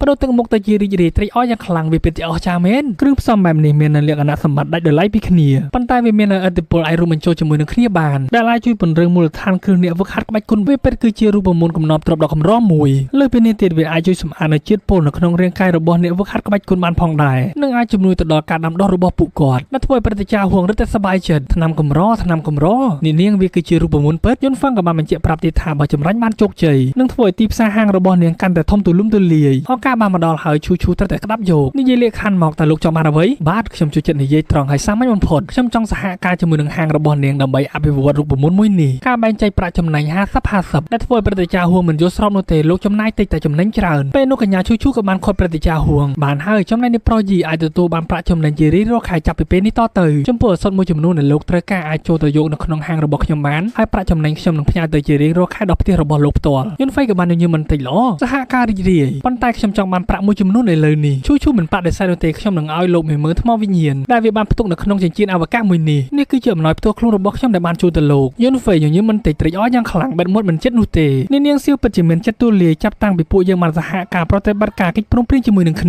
ាធ្វើការគោរពអរគុណពេលនេះខ្ញុំមិនរំខានទីនោះទេឈូនាងក៏បានខត់ឈប់សិនតើលោកមានភ្លេចអ្វីមួយដែរទេបាទសម្រាប់គ្រឿងផ្សំឱសថដែលព្យាបាលជំងឺរបស់នាងវាមានផ្លែឈើយានលៀងចំនួន10ដើមស្មៅធានស៊ឺចំនួន30ដើមនិងសម្បកដើមឈើបេសាយចំនួន3ប្រទាសចុងក្រោយគឺដើមឈើក្រអូប2មែកបន្ទាប់មកយកគ្រឿងផ្សំឱសថទាំងអស់នេះទៅលាយជាមួយនឹងរូបមន្តដែលខ្ញុំបានប្រគល់ឲ្យមិនចាំបាច់ភ័យថាខ្ញុំបោកនោះទេបងអូនស្រីរយៈពេល3ថ្ងៃនឹងដឹងលទ្ធផលហើយតែពេលនេះនាងក៏បានរអ៊ូនេះប្រុសយីពិតជាគួរឲ្យចាប់អារម្មណ៍ខ្លាំងណាស់បន្ទាប់ចេញពីគ្រូសាឈីងពេលនោះយុនហ្វៃក៏បានដើរនៅតាមផ្លូវដោយមិនបានសង្កេតមើលទៅបុកប៉ាកញ្ញាឈីងលូធ្វើនាងក៏បានភ្ញាក់បន្តិចទប់លំនឹងមិនជាប់ហៀបនឹងដួលទៅហើយយុនហ្វៃក៏បានគ្រាចង្កេះរបស់នាងជាប់អ៊ីនបន្តិចឈីងលូតើនាងមកធ្វើអ្វីទីនេះពេលនោះនាងក៏បានបញ្ញាប្រាប់ពីផែនការរបស់ព្រឹត្តិការណ៍នៅក្នុងគ្រូសាយីដែលពួកគេបានខົບខិតជាមួយនឹងគ្រូសាឈិនយុនហ្វៃបានដឹងមុនហើយប្រាប់នាងកុំឲ្យព្រួយបារម្ភអីខ្ញុំត្រៀមខ្លួនរួចរាល់ហើយប៉ុន្តែនាងនៅតែចង់ជួយយុនហ្វៃក៏បានបដិសេធខ្ញុំមិនចង់ឲ្យនាងចូលមកក្នុងរឿងនេះនោះទេដោយសារតែខ្ញុំអាចដោះស្រាយជាមួយនឹងពួកគេទាំងអស់នោះបានឈីងលូទៅតែនឹកឃើញខ្ញុំស្ទើរតែភ្លេចទៅហើយនេះគឺជាគ្រាប់ថ្នាំយិនសិនមាសពណ៌ស្វាយដែលខ្ញុំបានតាំងចិត្តយកមកប្រគល់ឲ្យបងយុនហ្វៃមាត់លឿនដៃរហ័សក៏បានទៅចាប់ដៃរបស់នាងជាប់បរិយាកាសពេលនោះឡើងរ៉ូមែនទិកតែម្ដងប៉ុន្តែមិនបានសេចក្តីសុខយូរនោះទេដោយសារតែមានលោកយាយម្នាក់ក៏បានអុកដំបងរបស់គាត់ផ្សាយពេលចំហាយថាមពលចូលមកវិប្រហាដែលធ្វើឲ្យយុនហ្វៃក៏បានប្រញាប់ហត់ទៅទាត់មួយជើងផាំងផ្ទុះទឹមទម្លាក់ខ្លួនចូលមកក្រោមវិញលោកយាយម្នាក់នោះក៏បានបន្តសម្រុកចូលមកម្ដងទៀតជាមួយនឹងដំបងអ្នករាយរបស់គាត់ប៉ុន្តែត្រូវបានឈីងលូម្លាស់ទីយ៉ាងលឿនចូលមកកាក់មុខបានហើយលោកយាយឡុងដែលធ្វើឲ្យគាត់ក៏នៅតែខឹងអាឡិតបើឯងហ៊ានប៉ះពលនៅនាងរបស់យើងម្ដងទៀតខ្ញុំនឹងបំបាក់ដៃទាំងពីររបស់ឯងចោលជាមិនខានតែពេលនោះឈីងលូក៏បានបន្លំសំលេងបន្តិចឈប់ទៅលោកយាយឮខ្ញុំនិយាយទេយុនហ្វៃពេលនេះភ័យខ្លួនហើយលោកយាយចំណាស់នៅក្បែរឈីងលូពិតជាគួរឲ្យខ្លាចខ្លាំងណាស់តែពេលនោះឈីងលូក៏បាននិយាយសុំទោសយុនហ្វៃក៏បានតបខ្ញុំនោះទេដែលជាអ្នកនិយាយសុំទោសឈីងលូខ្ញុំត្រូវតែធ្វើការរៀបចំខ្លះសម្រាប់ការប្រគល់ប្រជែងនៅក្នុងតកូលគ្រួសាររបស់ខ្ញុំដូច្នេះក្នុងរយៈពេលប្រហែលថ្ងៃនេះខ្ញុំរវល់ខ្លាំងណាស់មិនបានទៅជួបនាងនោះទេដោយទង្វើនឹងសម្ដីរបស់នាងទាំងពីរធ្វើឲ្យលោកយាយឡុងក៏បានដឹងគ្រវីក្បាលកាត់មកពេលប្រឡប់នៃគ្រូសាយីនៅក្នុងផ្ទះបាយតែពេលនោះសៀវអឺនឹងកំពុងតែមើលនៅរូបមន្តមិនដឹងធ្វើអ្វីនោះទេការប្រកួតនៃតកូលគ្រូសាយីចាប់ផ្ដើមហើយខ្ញុំនឹងបង្ហាញពីសមត្ថភាពនៃជំនាញពិតប្រាកដរបស់ខ្ញុំនឹងហើយមិនច្បាស់ថានាងកំពុងតែចម្រាញ់ថ្នាំឬក៏ធ្វើម្ហូបនោះទេដែលនាងបានចាប់កាន់ត្រីហើយនឹងអណ្ដើកផ្សំជាមួយលឹងជ្រូកហើយនឹងលឹងគោដាក់ចូលទៅក្នុងឆ្នាំងតែមួយកោវាឲ្យសព្វតែពេលនេះសភាពទាបាយគឺវាបាក់មើលតែម្ដងឡើងរញ៉េរញ៉ៃពេញនឹងនៅមានដង្កូវនាងមួយមុខទៀតដូច្នេះខ្ញុំត្រូវតែជីកវានៅទីធ្លាខាងមុខរួចហើយនាងក៏បានដើរទៅយកកញ្ច្រែងខណៈពេលនោះក៏មានបរិមម្នាក់បានលួចចូលមកតាមទ្វារចាប់មូលកសៀអឺលឺសូតែក្រែមិនដឹងថាស្លាប់ឬក៏រស់នោះទេសាច់រឿងពីរភាគរបស់យើងក៏ត្រូវបានបញ្ចប់ចាប់ផ្ដើមនៅសាច់រឿងនៅក្នុងទីលានប្រកួតនៃគ្រូសាយីយើងក៏បានឃើញព្រឹត្តិការណ៍ធំៗនៃគ្រូសាកំពុងតែអង្គុយនៅកៅអីកិត្តិយសដោយយុវជនជាច្រើនក៏បានចូលរួមនៅក្នុងការប្រកួតមួយនោះផងដែរបន្លឺសំឡេងឡើងលង្កងរំពងសម្រាប់យីធីនពីងអ្នកទាំងអស់គ្នាស្គាល់រួចរាល់ហើយដែលគាត់គឺជាមេគ្រូសាយីបន្ទាប់មកព្រឹត្តិការណ៍ទី1ទី3ហើយនិងទី5ដោយព្រឹត្តិការណ៍ទី2ក៏បាននិយាយថាមានមនុស្សជាច្រើនដែលមានទេពកោសល្យបានលេចឡើងនៅក្នុងការប្រកួតនៅទីនេះព្រឹត្តិការណ៍ទី4ក៏បាននិយាយវាពិតជាគួរឲ្យចាប់អារម្មណ៍ខ្លាំងណាស់នៅក្នុងឆ្នាំនេះយីធីនពីងដែលជាមេគ្រូសាក៏បានងើបឡើងដើរសម្ដេចទៅខាងមុខបន្តិចហើយក៏បានប្រកាសការជួបជុំប្រចាំឆ្នាំរបស់គ្រូសាយីនិងចាប់ផ្ដើមជាមួយនឹងការប្រកួតក្បាច់គុណសម្រាប់យុវជនចំនួនក្រោយអ្នកឈ្នះនឹងក្លាយទៅជាសិស្សស្នូលរបស់គ្រូសាយីហើយទទួលបានការបណ្ដុះបណ្ដាលយ៉ាងពិសេសនៃគ្រូសាផងដែរក្នុងការប្រកួតហាមានចេតនាសម្រាប់នរណាម្នាក់ឲ្យសោះបើអ្នកទាំងអស់គ្នាយល់ហើយតោះចាប់ផ្ដើមដោយប្រូម្នាក់នោះក៏បានមូតជូមួយទំហឹងពឹងដល់អាម៉ាប់យីឈៀងពេលនេះកំពុងតែមានអំណួតក៏បានហក់ចុះទៅទីលានប្រកួតមុនគេបងអស់សូមគោរពបងប្អូនជាទីរាប់អានខ្ញុំយីឈៀងមិនសូវមានទេពកោសល្យខ្លាំងក្លានោះទេសង្ឃឹមអ្នកក្លាហានទាំងអស់គ្នាបន្ធូរដៃឲ្យផងមិនចេញដល់ដើរឡើងមកដែលធ្វើឲ្យយុវជននៅទីនោះក៏បានខ្សឹបខ្សៀវគ្នាថាយីឈៀងឥឡូវកាន់តែមានភាពកអល់កតងខ្លាំងហើយដែលពេលនោះសៃស្អាតយីស៊ឺក៏បានស៊ូទៅយូមីងហើយអ្វីបានជាយុនហ្វៃមិនទាន់មកដល់ទៀតគាត់ក៏បានប្រាប់ថាត្រឹមតែសម្បត្តិយីឈៀងមិនចាំបាច់ដល់ដៃរបស់យុនហ្វៃនោះឡើយសមត្ថភាពត្រឹមខ្ញុំក៏អាចចាត់ការវាបានដែរនៅក្នុងដៃហក់ចូលទៅលើស៊ីវៀនបញ្ចេញនូវយុទ្ធសាស្ត្រក្បាច់គុណរបស់គាត់ឡើងមកដែលពេលនេះគាត់ស្ថិតនៅក្នុងកម្រិតទី5នៃការចម្រាញ់រាងកាយហក់ចូលទៅវូអាម៉ាប់ក៏បានកាប់មួយដៅពើងធ្វើយូមីងក៏បានខ្ទាតដៃចេញពីដៃអាម៉ាប់ក៏បានថែមមួយរុនទៀតជើងចូលទ្រង់លន់សុទ្ធទៅឌឹបប៉ើងទៅខាងក្រោយធ្លាក់ទៅលើស៊ីវៀនដែលធ្វើអាម៉ាប់ក៏បានសប្បាយចិត្តយ៉ាងខ្លាំងហា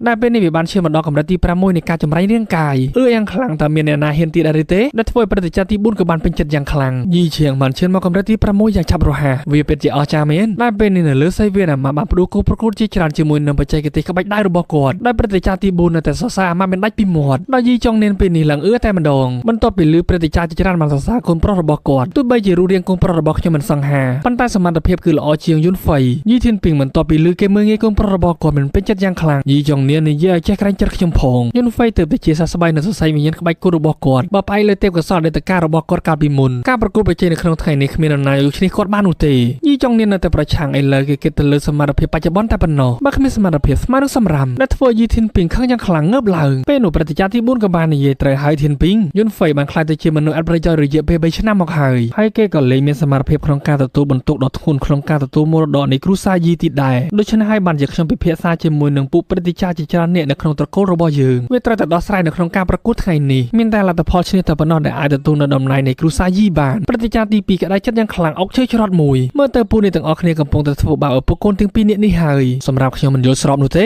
Admin Sorry ផងព្រឹត្តិការណ៍នេះគឺជាព្រឹត្តិការណ៍ទី3នោះទេហើយគាត់ក៏បានងើបឡើងបន្តនិយាយនេះហើយជាបញ្ហាដែលត្រូវដោះស្រាយផ្សាយប្រកាសខ្លាំងៗថាពួកព្រឹត្តិការណ៍ទាំងអស់នៃគ្រួសារបានសម្រេចចិត្តជ្រើសរើសអ្នកស្នងតំណែងនៃគ្រួសារយីឡើងមកវិញនៅក្នុងការប្រកួតថ្ងៃនេះអ្នកណាដែលប្រកួតឈ្នះនៅលើសីវៀនខ្លាយទៅជាជើងឯកម្នាក់នោះនឹងខ្លាយជាអ្នកស្នងតំណែងនៃគ្រួសារយីដែលធ្វើឲ្យអ្នករកគ្នាដែលនៅទីនោះលន់មាត់ពេញនឹងយីធានពីងក៏បាននិយាយព្រឹត្តិការណ៍ទី3កុំភ្លេចថាកូនប្រុសច្បងនៃគ្រួសារយីគឺជាយុនហ្វៃប៉ុន្តែព្រឹត្តិការណ៍ទី3មិនខ្វល់ឡើយស្បុកពុំមើលបន្តិចជាធម្មតាដើម្បីយុត្តិធម៌ប្រសិនបើយុនហ្វៃចង់រក្សាតំណែងរបស់គាត់ត្រូវតែហ៊ានទទួលយករាល់បញ្ហាប្រឈមមុខនៅលើសីវៀនពេលនោះព្រឹត្តិការណ៍ទី2ក៏បានខឹងយ៉ាងខ្លាំងងើបឡើងស្រែកជេរដែលធ្វើឲ្យជំងឺចាស់ជរារបស់គាត់ក៏បានរើឡើងមកវិញបន្តិចដែលធ្វើឲ្យយីធីនពីងមានការព្រួយបារម្ភរញាប់ចូលទៅគ្រាក៏តែពួកព្រឹត្តិការណ៍ធ្វើបែបនេះដាក់យុនហ្វៃទៅរួចវាបានបង្ហាញថាពួកព្រឹត្តិការណ៍ទាំងអស់បានសម្រុះសម្រួលគ្នារួចរាល់ហើយដោយយីចុងនៀនក៏បានងើបឡើងតែម្ដងអ្នកយល់ខុសហើយដោយសារតែពួកព្រឹត្តិការណ៍ទាំងអស់គាត់បានគិតទៅដល់អនាគតនៃគ្រួសារយីរបស់ពួកយើងទោះបីអ្នកជាមេគ្រួសារក៏ដោយសេចក្តីសម្រេចចិត្តរបស់ក្រុមចាស់ព្រឹត្តិការណ៍មិនអាចបំពេញបាននោះទេយីធីនពីងពេលនេះក្តៅចិត្តឡើងយំមាត់តែម្ដងស្ទុះវឹងចូលទៅប្រឈមមុខជាមួយនឹងយីចុងនៀនដោយព្រឹត្តិការណ៍ទី3ក៏បាននិយាយថាយ៉ាងម៉េចទៅហើយយីធានពីងតើអ្នកចង់បំពេញច្បាប់គ្រួសារយីមែនទេក្រឡេកមកបន្ទប់វេទមន្តគ្រួសារយីដែលយុនហ្វៃពេលនេះកំពុងតែប្រើប្រាស់ធម្មពលដើម្បីស្លោថ្នាំគុំដៃចុះឡ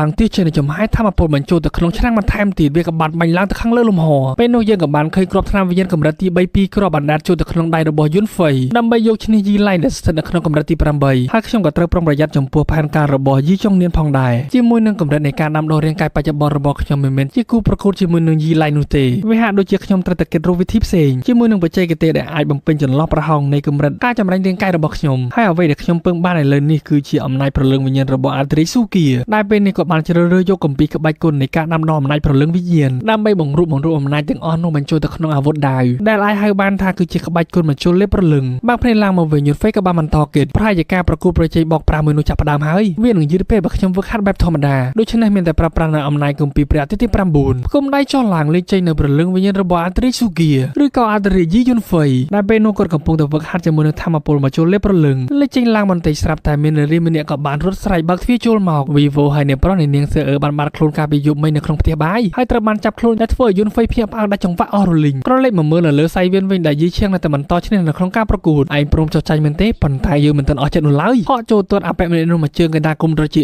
ប៉ាំងទៀតប៉ាំងពីលើសៃវៀនដែលធ្វើឲ្យប្រុសសង្ហាយីធានហ្វឹងក៏បានជួយគ្រាពួកយើងសុទ្ធតែជាគ្រួសារត្រកូលយីហេតុអ្វីបានជាឯងខុសខើនឹងគ្មានមេត្តាចំពោះពួកគេបែបនេះអាម៉ាប់ក៏បានតបមកវិញនៅលើសៃវៀនដែលគឺគ្មានភ្នែកនោះទេដូច្នេះតើមានអ្នកណាហ៊ានទៀតដែរឬទេប្រញាប់ចេញមកបើគ្មាននោះទេចាប់ពីពេលនេះតទៅខ្ញុំគឺជាអ្នកស្នងតំណែងវ័យក្មេងនៃគ្រួសារយីដែលយូមីងក៏បានស្រែកថាឯងមិនទាន់បានយកឈ្នះលបងយុនហ្វៃរបស់ខ្ញុំនោះទេអាម៉ាប់ក៏បានស្រែកថាតើអាសម្រាប់យុនហ្វៃនៅឯណាប្រញាប់ចេញមកងាកមកក្នុងសាលអនុវត្តច្បាប់នៃគ្រួសារយីយើងក៏បានឃើញភ្លើងដ៏ក្តៅកំពុងតែឆាប់ឆេះនៅក្នុងឡដែលនៅទីនោះមានបរិបទ3នាក់កំពុងតែវាយទៅលើសៀវអឺហាក់បីដូចជាពួកគេកំពុងតែធ្វើទារុណកម្មនាងដោយប្រើខ្សែចងដៃរបស់នាងទាំងពីរជាប់ដោយអបិម្នាក់ដែលមានឈ្មោះថាយីហ្វូក៏បានសួរតើយីយុនហ្វៃមែនទេដែលប្រើនាងឲ្យមកលួចថ្នាំរបស់អ្នកប្រុសយីជាងដោយសៀវអឺដែលគួរឲ្យស្រឡាញ់របស់អេដមីនពេលនេះបានរងរបួសឡើងសោះរាងកាយទោះបីជាពួកឯងសម្លាប់ខ្ញុំក៏ដោយក៏ខ្ញុំមិនចោទប្រកាន់លោកគ្រូយុនហ្វៃដែរយីហ្វូក៏បានអស់សំណើចនាងចំមកនាងឈួតហើយពួកអដែងគីម្រាមដៃរបស់នាងភ្លាមទៅសុករនាបឈើចូលទៅក្នុងម្រាមដៃរបស់សៀវអឺពួកអាក្បាកញ្ចាស់ទាំងពីរនេះនោះក៏បានទីមួយទំហឹងដែលធ្វើឲ្យនាងស្រែកពោពេញទៅដោយក្តីជឿចុកចាប់ដែលធ្វើឲ្យអាត្រីយីកំពុងតែវឹកហាត់ពោពេញទៅដោយចំហាយធម្មពលបើកភ្នែកឡើងមកវិញសៀវអឺប្រតិកម្មនៅវិជាគុណក្អួតឈាមចេញពីមាត់វក់ដែលទាំងអស់នេះគឺជាផែនការរបស់យីចុងនៀនបន្ទាប់ពីឃើញយុនហ្វៃក្អួតឈាមនាងក៏បានងើបដើរចេញទៅវិញហើយអាម៉ាប់ពេលនេះកំពុងតែសប្បាយចិត្តយ៉ាងខ្លាំងឈរនៅលើសើវិញក្រទេក៏ទៅចុះឡើងយុនហ្វៃអាសម្រាមតែពេលនេះឯណាប្រញាប់បង្ហាញខ្លួនមកដោយអ្នកបម្រើស្រីម្នាក់នោះក៏បានមកងក់ក្បាលប្រាប់ទៅយីចុងនៀនដែលវាមានន័យថាផែនការបានទទួលជោគជ័យគាត់ក៏បានសប្បាយចិត្តបើកូនប្រុសរបស់លោកយុន นไฟเหมือนเมาส์เตะดำในหรือบล็อกเกนหนึ่งตระบัดบองชิมันคานยี่ทินปิงเป็นกบาลเงือบล้างดาวมาข้างหมกในยี่เตียงตึกพระดาวลิงระลงให้เราไปบันเจโกนจ่าดอกชนามในครูซายีเหมือนเฮียนลางมาประกุดเองจังมันตบไปเคยปูเกะซับซิลคณีมินเห็นกอดกบาลกระวีกบาลได้เจงสมบัติแต่ประเทศชาติปีกบาลเอาสังคมได้นัดเพื่อมาประเทศสบายจัดฮ่าตาปูไอบาลรมเปิงตกทายยุนไฟหนึ่งลางเมาเมนเตเป็นโนไซสอาดยี่ซื่อกบาลมันละที่โจรเมาหน้าเป็นนี่เนียงสถานขนมกำลังที่พรำในการจำไรเรียงกายในดังปีคือจีเชื่อมจ้อในครูซายีหน้าเป็นในกูแต่คอมโตรเครียดตัวเป็นตะเมาใบจีเนียจนชลีกดมันไทม์ตีท้ายกดท่าสำรามด่ามันดังทางไงในอผลมันกันจอบโนเตสไซระโหหลังแอดมินชื่อกอแต่มันดองเริ่มตาสถานขนมกำลังที่พรำเธอเนียงกิจถ่ายกำจัดขยมบานเมนเตหรือนัดเพื่อเมนยี่ก็เป็นการบริบาลมองไส้ก็มองคอไม่ซ้อยี่ซื่อเนี่ยมันคลายโนเตขยมเฉยอายุหมกหายนัดเพื่อมากกว่าบานบากาเวปราสำรกโจยังลื่นกับโจตัวเวปรานี่กับมันตุบรงมวยเปิ้งท้ายมวยติดในแต่ไอตุบตัวบานกับซอบิข้างกรอยตัววิงมากกว่าบานใบได้หมกโรงก็เวมวยตุ่มเฮงทเวเนี่ยกับบันป้าตะข้างกรอยบันเตยเนี่ยบันโยอย่างฉบับปีกใบได้ระบอกยมตาเวไอเตอร์รูเดอร์บิมนะได้มาบลิงควอลไว้เตียงออกได้ซาแต่กันจอบทำไมกับบันมันต่อสำรกโจตัวเวปราเตียนยี่ซื่อเนี่ยกับบันจับมันโจในจำหายทำมาปนในพิบตะเฉียกับใจมือได้จำหายในทำมาปนบอลเนี่ยกับบันพ่อเชนจิตดมตะก้อเจริญเรียงแต่อามาบนใต้เหมือนกับครอนเต้โดยซาตะเวบันกับบันใบเจนสำรกโจมองจมูกจำหายทำมาปนในขนมพลายดาวล้วนสุดจะจุดจงได้ระบบเวกับบันจะโจตัวขนมเรียงกายระบบยี่ซื่อนัดเวยเนี่ยกับบันประยามกับมือได้ซ่อมมาวิ่งเพลียมบนใต้เวกับบันลาคลุนกิจข้างกรอยวิ่งยังมันตีมันต่อไปเคยเชื่อมโฮสต์เช่นพิได้ระบบเนียงไม่ระดมทับซากับบันยกได้ชุดเชื่อมเช่นพิมุกระบบเวียสไลจังไรเชื่อมหนึ่งสำหรับเนียงสำรกโจเตยตึงกับเราจมูกหนึ่งอำนาจทำมาปนได้เพียบหนึ่งดอกเรียงกายระบบเนียงเตยหายเป็นนกกระเมียนจำหายในทำมาปนบันลักที่โจมองยังลื่นวูชอโยหนึ่งเรียงกายระบบยี่ซื่อเตบัดอามับจากบ้านตะกชอลนักกิจไฟได้ระบบยุนไฟออกคนครั้งหน้าในบ้านปนเยเปลขยมโดยเฉพาะในสอบบนมันตัวขยมจีเนียจัดการฮอโจเตอร์ไซเวียนประชมกจมูกอามับยุนไฟอาสมรามในตีมพอได้มาให้คลุนหายฮอโจเตอร์จำนวนได้ปูเป็นแต่โดยจำให้ทำมาปนจะยุนไฟเงี้ยคลุนกิจพอดมันติเยได้เป็นมุ้ยตุ้มหึงได้หามามือใดกันดำหมกล้วนโซแต่ผายติดปังบนลัดนี้เพลียมตะกะหมกแทงมือกำพลีข้างเฟนผายปังสตุยมันชอบโนเตะแทงมือกำพลีเดียดถ้วยเรียงกายระบามาเบลนี่ติดปังแต่บบกหนึ่งจูงพังเตะใบให้มันต่อหายยังทาสมรามาดองเดียดช่วงหนึ่งถ้วยมันดังทาสมรามันในหนึ่งจัดกายยังเหมยอามาบนตัวไปเคยแค่เพลดดอกกระหอมชันจะเอาระบยุนไฟให้ถ้วยเก็บให้คลายยังคลังคอมโจมาเจ็ดขย่อมไอคลายแต่จีมนุษย์กูเฮ้ยเกี้ยงเพลียมสลับสโลกหนึ่งกันไหลยุนไฟกับมันปรับจากการเป็นหนาการนำดอกทำมาปนใบก้นโดยบังคอมระบยี่เชียงถ้วยเก็บปีนี้บันปฏิกรรมให้ร้องระบุมันเนื้อกรอได้อยู่ปูไอดังแต่ปีรีบิวขาดได้กูออกเพิ่มแต่ปนโยนไฟเหมือนเช่นลีร์ซัลกับไปก้นระบบคนลางเมาไซเพนจะมาให้ทำมาปนเป็นหนึ่งพอนได้ปูเนี่ยมันตอนดังถากาฟขาดออกเป็นประกอบแบบน่านุเตและถ้วยปฏิจจาที่ปีกับบานรมเพิ่มองกุยเหมือนชอบนุเตเงือบลางตรึมแต่เราเยอะไปใบทายไอตุ่มลูใบคมรัดในต่างออกเนี่ยในเป็นเจริญดอกผู้ไทยไปเฮ้ยนั่งหายยุนไฟเป็นในบันเชนต่อดอกคมรัดที่ประมวยในการจำไรเลี้ยงกายขยมยี่ยุนไฟประชมโมกตัวโยกไปหาเตียงออกตามเมนในนาเห็นประกุดจมูกในขยมตีดาริเตยี่ยงเนียนเป็นในตุกมเฮิมมันบานไซเพนจะมาให้ทำมาปนในขนมได้บ่มรงหนึ่งบางกาเวประหารเตยหายปันตาตระบานยี่ทิ้นเพียงสำลังมุกกระหายมันเตยถ้วยกอดกับบานอังกุยโจวินจากปฏิจจาเตียงออกเนี่ยใครโลกบานในเยธาในนายกที่ในเลอไซเวียนนักท่องเที่ยวในหนึ่งคลายเตยเจียนเนี่ยสนองนำลายในครูซายีไอเลนนี่ฉบับบานกำนอดหายบ้านในนามันเนี่ยเห็นเตยจริจก็มันโตตาขยมอัตมานิยมมวยสอได้เป็นนสำเร็จระบบบรมันเนี่ยกับบานสไลบันลือลางยียุนไฟ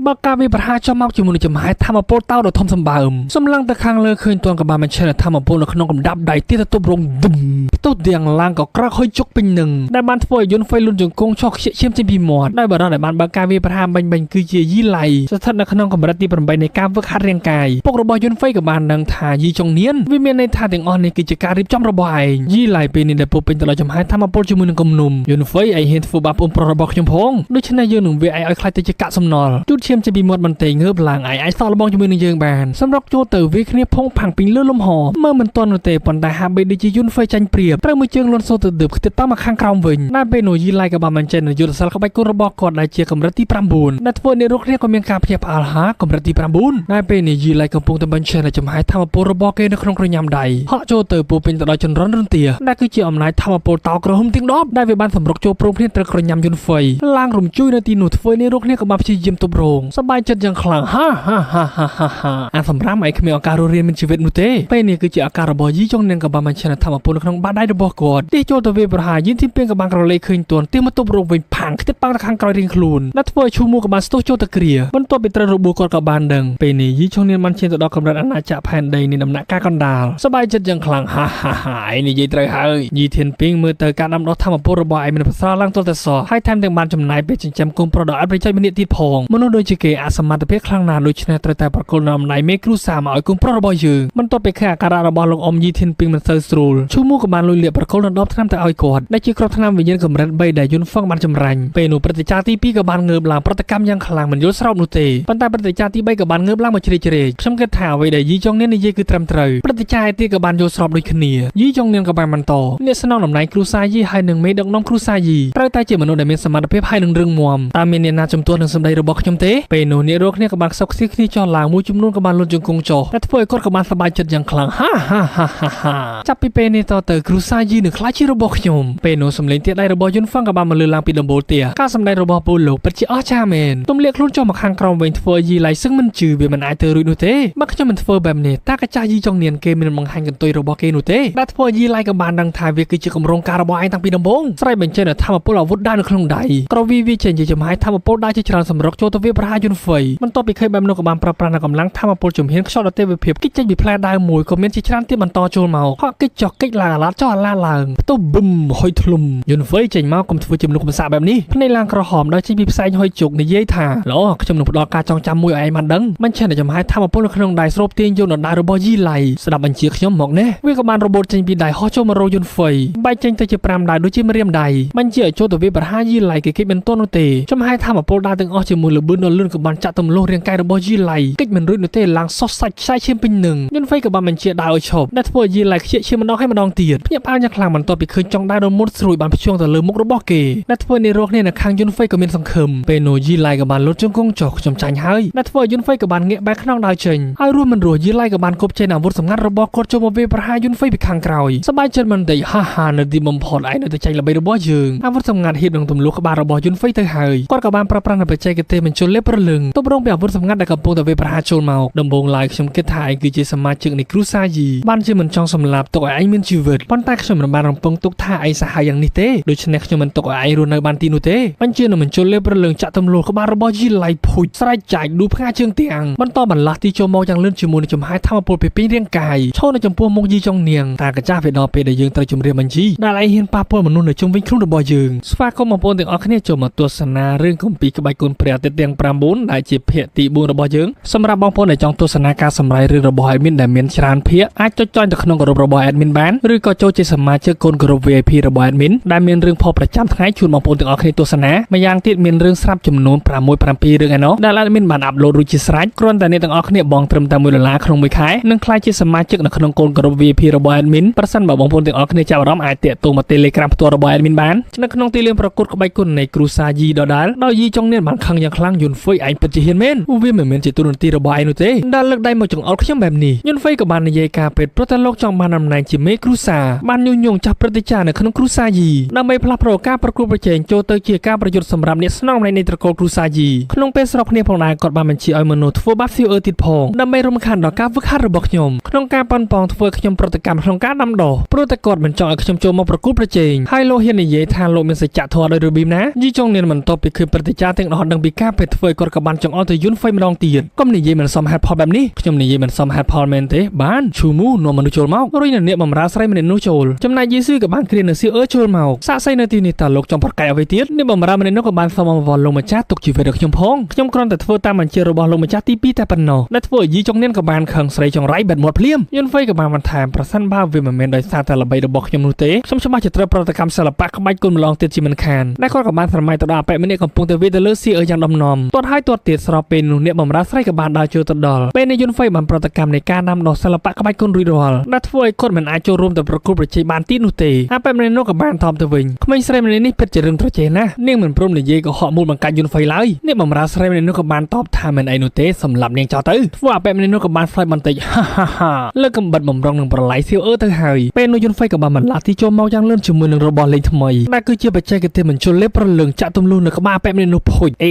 តេប្រញាប់ស្ទុះចូលទៅគ្រាវស៊ីអឺងាយមុខឡើងបន្តិចទាំងការជឿចុកចាប់លោកគ្រូសម្លឹងទៅឃើញស្នាមរបួសនៅលើរាងកាយនិងមុខមាត់របស់នាងដែលធ្វើឲ្យយុនហ្វៃបានបញ្ចេញកំហឹងសាយភារចំហាយធម្មពលពួកឯងពិតជាហ៊ានពេកហើយពេលនោះអ្នកបម្រើស្រីក៏បាន បានស្រ័យហៅពូនីយាមប្រញាប់ចូលមកសម្រាប់យន្តហ្វៃភ្លាមទៅយើងក៏បានឃើញពួកអាពងដា4នាក់បានសម្រុកចូលជាមួយនឹងបច្ចេកទេសក្បាច់គុណបន្តិចបន្តួចរបស់វាយន្តហ្វៃចាប់បីនឹងរាងកាយរបស់សៀអឺងើបឡើងផ្សាយភេទចំហាយធម្មពលដ៏ខ្លាំងក្លាចាត់ការទៅពួកអាពងដាទី4នាក់លឺសូតែខ្ពាកហុយជុកភ្នែកឡើងក្រហមថ្ងល់ដល់សម្ដៅទៅរងអ្នកបំរើស្រីម្នាក់នោះនាងក៏បានជពុបជើងដួលអ្នកប្រុសកុំសម្លាប់ខ្ញុំអីវាមិនមែនជាផែនការរបស់ខ្ញុំនោះឡើយសម្លឹងតែបន្តិចបាញ់ចេញចំហាយធម្មពលធ្វើនាងក៏បានដួលសន្លប់ស្ដោកពេលនោះឈូមូក៏បានមកដល់លំមយន្តហ្វៃតែយ៉ាងម៉េចទៅហើយភ្ញាក់ផ្អើលបន្តិចបន្ទាប់ពីឃើញរបួសស្នាមរបស់សៀអឺធ្វើឲ្យគាត់ក៏ទប់អារម្មណ៍មិនបានយាដើរពីមួយទៅភូមិបំរុងនឹងប្រឡាយអ្នកបំរើស្រីម្នាក់នោះទៅហើយយន្តហ្វៃក៏បានខាត់កុំសម្លាប់នាងអីព្រោះថានាងមានប្រយោជន៍សម្រាប់ពួកយើងយីចុងនាងមើលទៅលោកប្រហែលជាមិនបានរំពឹងទុកនោះទេថានឹងមានវិធីសាស្ត្រមួយដើម្បីបង្កើនធម្មពលជាបណ្ដោះអាសន្នដោយធ្លាក់ចូលទៅក្នុងការដាំដុះរបស់បេសាចនៅក្នុងពិភពលោកនេះហើយលោកក៏មិនបានគិតដល់ដែរថាពួកគិតកោដែលលោកបានបញ្ចូលទៅក្នុងសារអនុវត្តច្បាប់នឹងត្រូវបានខ្ញុំសម្លាប់ក្នុងរយៈពេលមួយរំពេចពេលនោះលោកម្ចាស់យីធានពៀងក៏បានប្រកល់នៅផុសតាំងទៅឲ្យព្រឹទ្ធាចារ្យទាំង4យីចុងនាងបានខົບខិតជាមួយនឹងឈិនសុងគាត់បានលួចយកឱសថនិងធនធានរបស់គ្រូសាយីដោយសម្ងាត់ពេលនោះយីចុងនាងក៏បានរអ៊ូតែម្នាក់ឯងខ្ញុំធ្វើទាំងអស់នេះគឺដើម្បីគ្រូសាយីតែប៉ុណ្ណោះពួកព្រឹទ្ធាចារ្យបន្ទាប់ពីសម្លឹងមើលផុសតាំងទាំងអស់នោះក៏បានលន់មាត់ថាវាគ្មានអ្វីចម្លែកនោះទេដែលកូនប្រុសរបស់ពួកគេបានទម្លុះកម្រិតឆាប់រហ័សបែបនេះដែលធ្វើឲ្យព្រឹទ្ធាចារ្យទី3ក៏បានខឹងយីចុងនាងអ្នកបានខົບខិតជាមួយនឹងគ្រូសាឈិនយីចុងនាងគាត់នៅតែតវ៉ា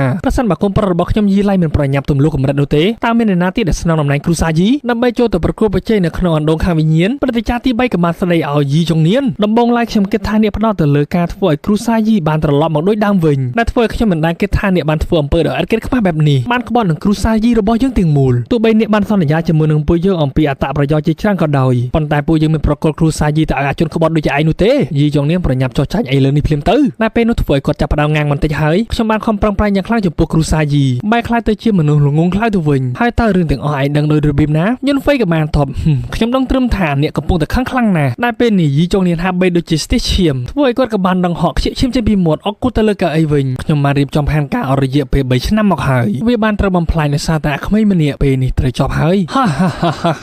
យយីចុងនាងឯងបានខົບខិតជាមួយនឹងគ្រូសាឈិនហើយបានក្បត់នឹងគ្រូសាឈិនរបស់យើងនៅក្នុងថ្ងៃនេះក្នុងនាមខ្ញុំគឺជាមេគ្រូសាខ្ញុំនឹងដាក់ទារុណកម្មឯងរហូតដល់ស្លាប់យីចុងនាងមិនមានការផិតភ័យអ្វីនោះទេគាត់បែរជាអស់សំណាយទៅវិញឯងចង់ដាក់ទារុណកម្មខ្ញុំផងអញ្ចឹងស៊ូគ្រប់ឆ្នាំវិញ្ញាណមួយនេះទៅលេបចូលក្អោចងាងកាន់តែខ្លាំងផ្សាយភេទចំហាយធម្មពលដ៏ខ្លាំងក្លាយន្តហ្វៃជួយមិនទាន់នោះទេដោយសារតែយីចុងនាងបានប្រប្រាំងធម្មពលដ៏ខ្លាំងក្លាវិមិនដៃទៅលើឪពុករបស់គាត់ដឹបបាញ់ចេញចំហាយធម្មពលដ៏ខ្លាំងក្លាខ្ទេចប៉ើងគ្រូសាយីទាំងមូលគឺជារបស់ខ្ញុំ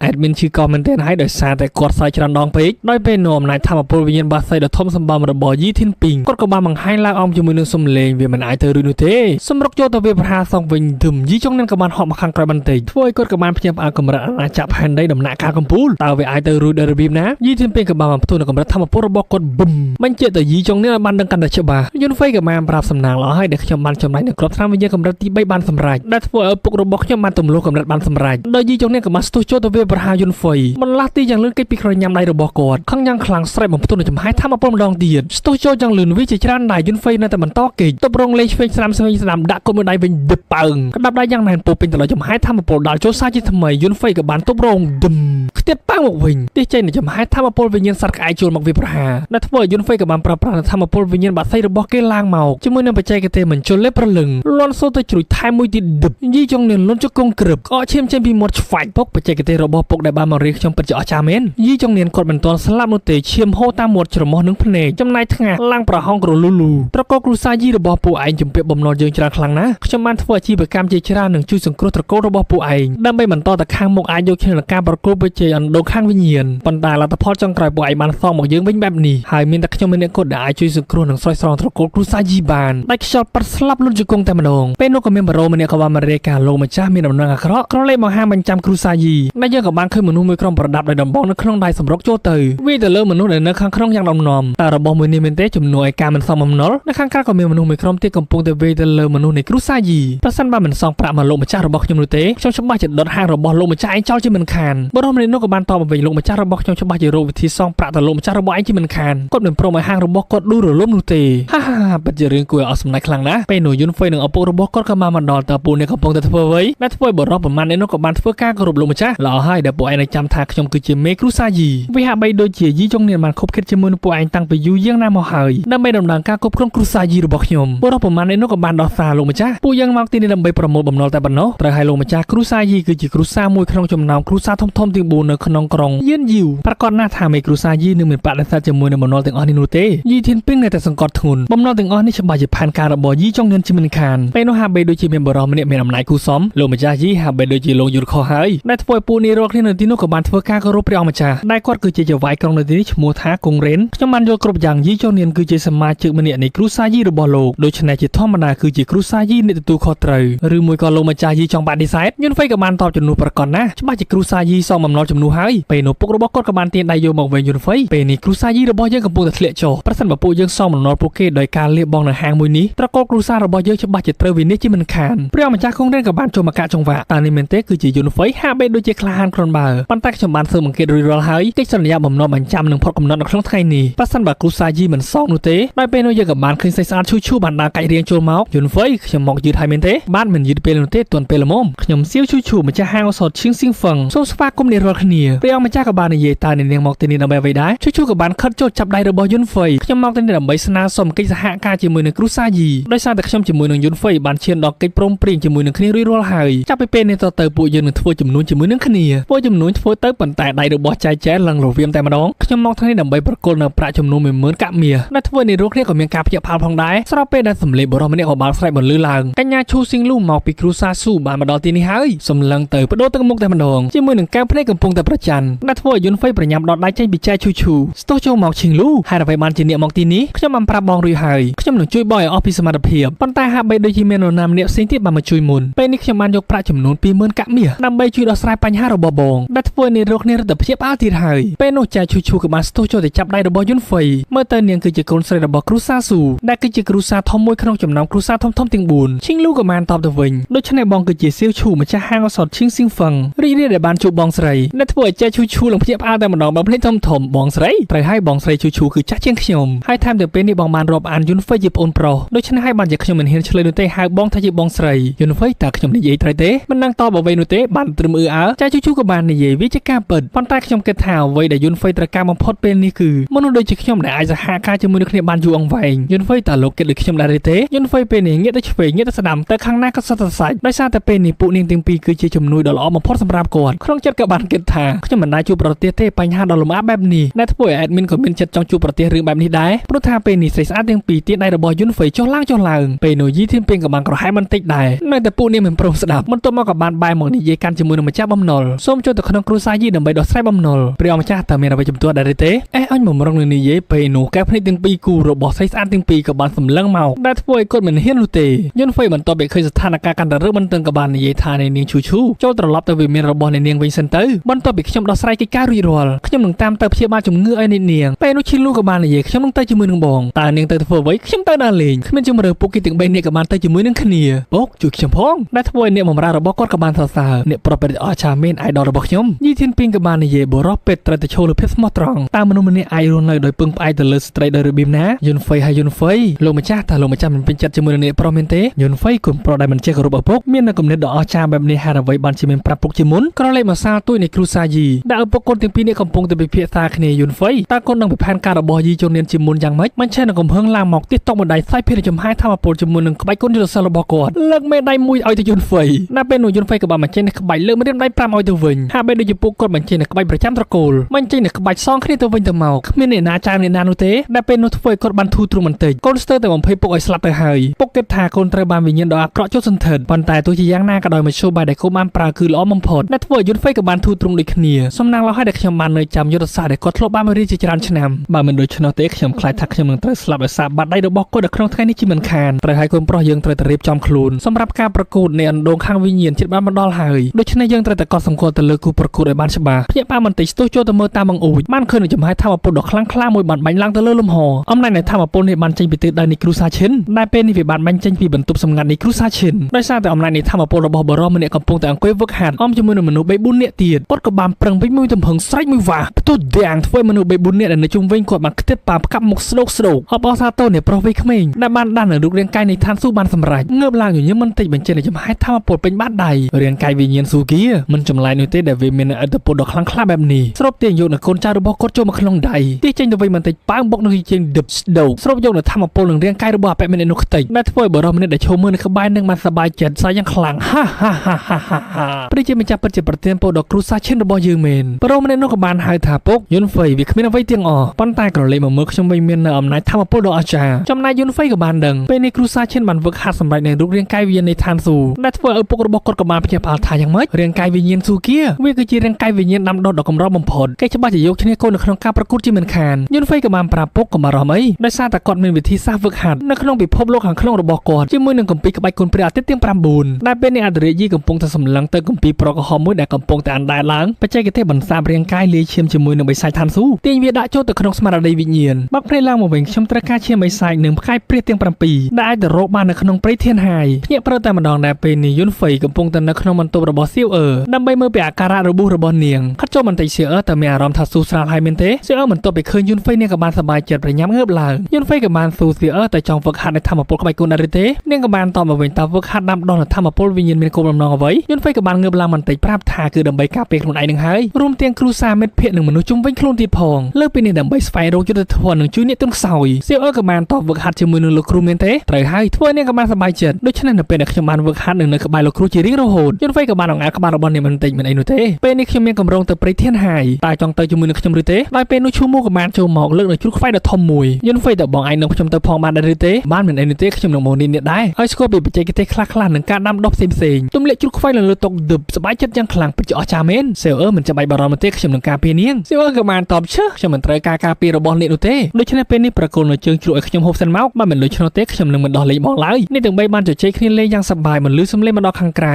ដែលពេលនេះស្រីស្អាតយីស៊ឺកំពុងតែនៅខាងក្រៅទម្លាក់ទឹកមុខចុះបន្តិចងាកមុខចេញខ្ញុំនឹងមកនៅថ្ងៃស្អែកវិញល្អជាងដែលពេលនោះនាងក៏បានក្រឡេកឃើញមនុស្សម្នាក់កំពុងតែរត់ចេញដោយសារមានការសង្ស័យក៏បានប្រញាប់ដេញតាមកាត់មកសារប្រជុំក្រុមប្រឹក្សាគ្រូសាឈិនដែលមេគ្រូសាគឺជាស៊ីធានយានតើអ្នកទាំងអស់គ្នាបានឮពីដំណឹងរបស់គ្រូសាយីដែរឬទេដោយបរិសម្នាក់ដែលមានឈ្មោះថាលូយុនសៀវត្រូវជាប្រធានគ្រូសាលូគាត់ក៏បាននិយាយខ្ញុំបានឮមកថាចុងនៀនបានបរាជ័យក្នុងការគ្រប់គ្រងតំណែងមេគ្រូសាយីហើយត្រូវបានស្លាប់នៅក្នុងគ្រូសាយីទៀតផងពេលនោះបរិសម្នាក់ដែលមានឈ្មោះថាតៃស៊ូងត្រូវជាប្រធានគ្រូសាតៃក៏បានតបត្រូវហើយវាពិតជាគួរអាណិតអាសូរខ្លាំងណាស់ប៉ុន្តែពួកយើងបានខ្ជិះខ្ជានៅឆ្នាំវិញ្ញាណជាច្រើនឲ្យទៅពួកវាដែលខ្ញុំបានគិតថាគេអាចកម្ចាត់នៅយីធីនពីងបានបន្ទាប់មកឡើងកាន់តំណែងជាមេគ្រូសាយីដែលធ្វើឲ្យខ្ញុំមិនបានរំពឹងទុកថាគេគ្មានប្រយោជន៍ទោះតែសោះស៊ីធីនយានក៏បានលើកដៃធ្វើការគោរពក៏បារម្ភអីលោកម្ចាស់ឈិនការប្រកួតអណ្ដូងខាងវិញ្ញាណនឹងត្រូវបានធ្វើឡើងដោយត្រកូលទី4ក្នុងរយៈពេល10ថ្ងៃខាងមុខនេះចាប់តាំងពីកូនប្រុសរបស់លោកបានដាស់នៅរាងកាយវិញ្ញាណស៊ូគៀយើងរឹតតែមានឱកាសដើម្បីចាត់ការទៅលើពួកវាទាំងអស់នោះលោកម្ចាស់ឈិនក៏បាននិយាយខ្ញុំបានបដិញ្ញារួចរាល់ហើយថានឹងយកឈ្នះនៅក្នុងការប្រកួតនោះឲ្យបានប៉ុន្តែស៊ីធីនយាននៅតែមានការព្រួយបារម្ភបន្ទាប់ពីសរសៃវិញ្ញាណក្បាច់គុណរបស់យុនហ្វៃបានត្រឡប់មកវិញខ្ញុំបានរកឃើញថាកម្លាំងធម៌ពលរបស់គេបានប្រើចលនាចម្លែកដល់ពេលនោះបរិសម្នាក់ក៏បានមកសឹកប្រាប់ទៅលោកម្ចាស់ឈិនភ្ញាក់ផ្អើលបន្តិចប្រញាប់ឲ្យគេចូលមកតើទទួលបានព័ត៌មានអ្វីខ្លះប្រញាប់រាយការណ៍ប្រាប់យើងមកដោយបរិសដែលបានពាក់អាវឃ្លុំក៏បានដើរចូលមកលោកម្ចាស់ត្រូវតែប្រញាប់ចាត់វិធានការ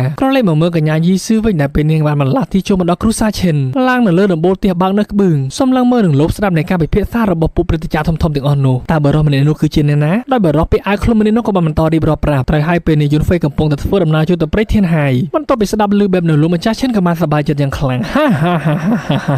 វាកំពុងតែស្វែងរកសេចក្តីស្លាប់ដោយខ្លួនឯងហើយដូច្នេះពួកយើងត្រូវតែពេលនោះគាត់ក៏បានចាប់អារម្មណ៍បន្តិចសម្លឹងទៅខាងលើគប់នៅពេញតែនៅក្នុងដៃវុលធ្វើយីស៊ឺក៏បានប្រញាប់គេអាឡាខ្លួនទៅខាងក្រោយបន្តិចដែលជាភាគទី5របស់យើងបន្ទាប់ពីលោកម្ចាស់ឈិនបានបើកការវាយប្រហារជាមួយនឹងពេញតែនៅក្នុងដៃគប់វាយប្រហារចូលទៅចំស្មាខាងឆ្វេងរបស់យីស៊ឺធ្វើនាងធ្លាក់ទៅខាងក្រោមខ្ញុំត្រូវតែប្រញាប់យកដំណឹងមួយនេះប្រាប់យុនហ្វៃជាបន្ទាន់បន្តរត់គេចទាំងរបួសដោយសារតែលោកម្ចាស់ទាំង3កំពុងតែដេញតាមប្រមាញ់ឈប់ភ្លាមតើនាងគិតថាឯរតនារួចមែនទេតែលោកម្ចាស់ឈិនក៏បានបើកការវាយប្រហារមួយធ្វើឲ្យយីស៊ឺក៏បានធ្លាក់មកខាងក្រោមបន្តហក់ក្រវែងទៅនឹងធម្មពលក្រញាំដៃហៀបនឹងត្រូវយីស៊ឺទៅហើយពេលនោះស្រីស្នេហ៍របស់យុនហ្វៃក៏បានមកជួយទាន់ដែលធ្វើឲ្យធម្មពលរបស់លោកម្ចាស់ឈិនបំផ្ទុះនៅជញ្ជាំងប៊ឹមហុយទម្លាក់ខ្លួនមកពីនាងលទ្ធផលប៉ុន្តែគាត់ក៏បានភ្ញាក់ផ្អើលតើនាងរតនាហើយវាមិនអាចដែលនាងរត់គេចខ្លួនបាននោះទេប្រសិនបើនាងយកដំណឹងមួយនេះទៅប្រាប់យុនហ្វៃពួកយើងច្បាស់ជាមិនងាយចាត់ការពួកគេនោះទេដែលពេលនោះបរិសម្នាក់ក៏បានបង្ហាញខ្លួននៅលើដំបូលទៀតជាមួយនឹងចំហាយធម្មពលពណ៌ខ្មៅពេញរាងកាយមិនចាំបាច់ព្រួយបារម្ភនោះឡើយដែលធ្វើឲ្យលោកម្ចាស់ឈិនក៏បានសប្បាយចិត្តនៅទីបំផុតលោកក៏បានមកដល់ទីនេះបរិសម្នាក់នោះក៏បានតបចាប់តាំងពីគ្រូសាឈិនបានអញ្ជើញពួកយើងឲ្យមកទីនេះក្នុងការសម្លាប់យុនហ្វៃពួកឃាតករស៊ីឈ្នួលដោយពួកយើងមិនហ៊ានបដិសេធនោះទេហើយខ្ញុំហ៊ានធានាមនុស្សដែលលោកម្ចាស់ឈិនចង់សម្លាប់វានឹងមិនអាចមានជីវិតរស់រានបានឡើយបើអញ្ចឹងលោកគឺជាស៊ូសៀនក្រុមខ្ជាប់ព្យុះខ្មោចទាំង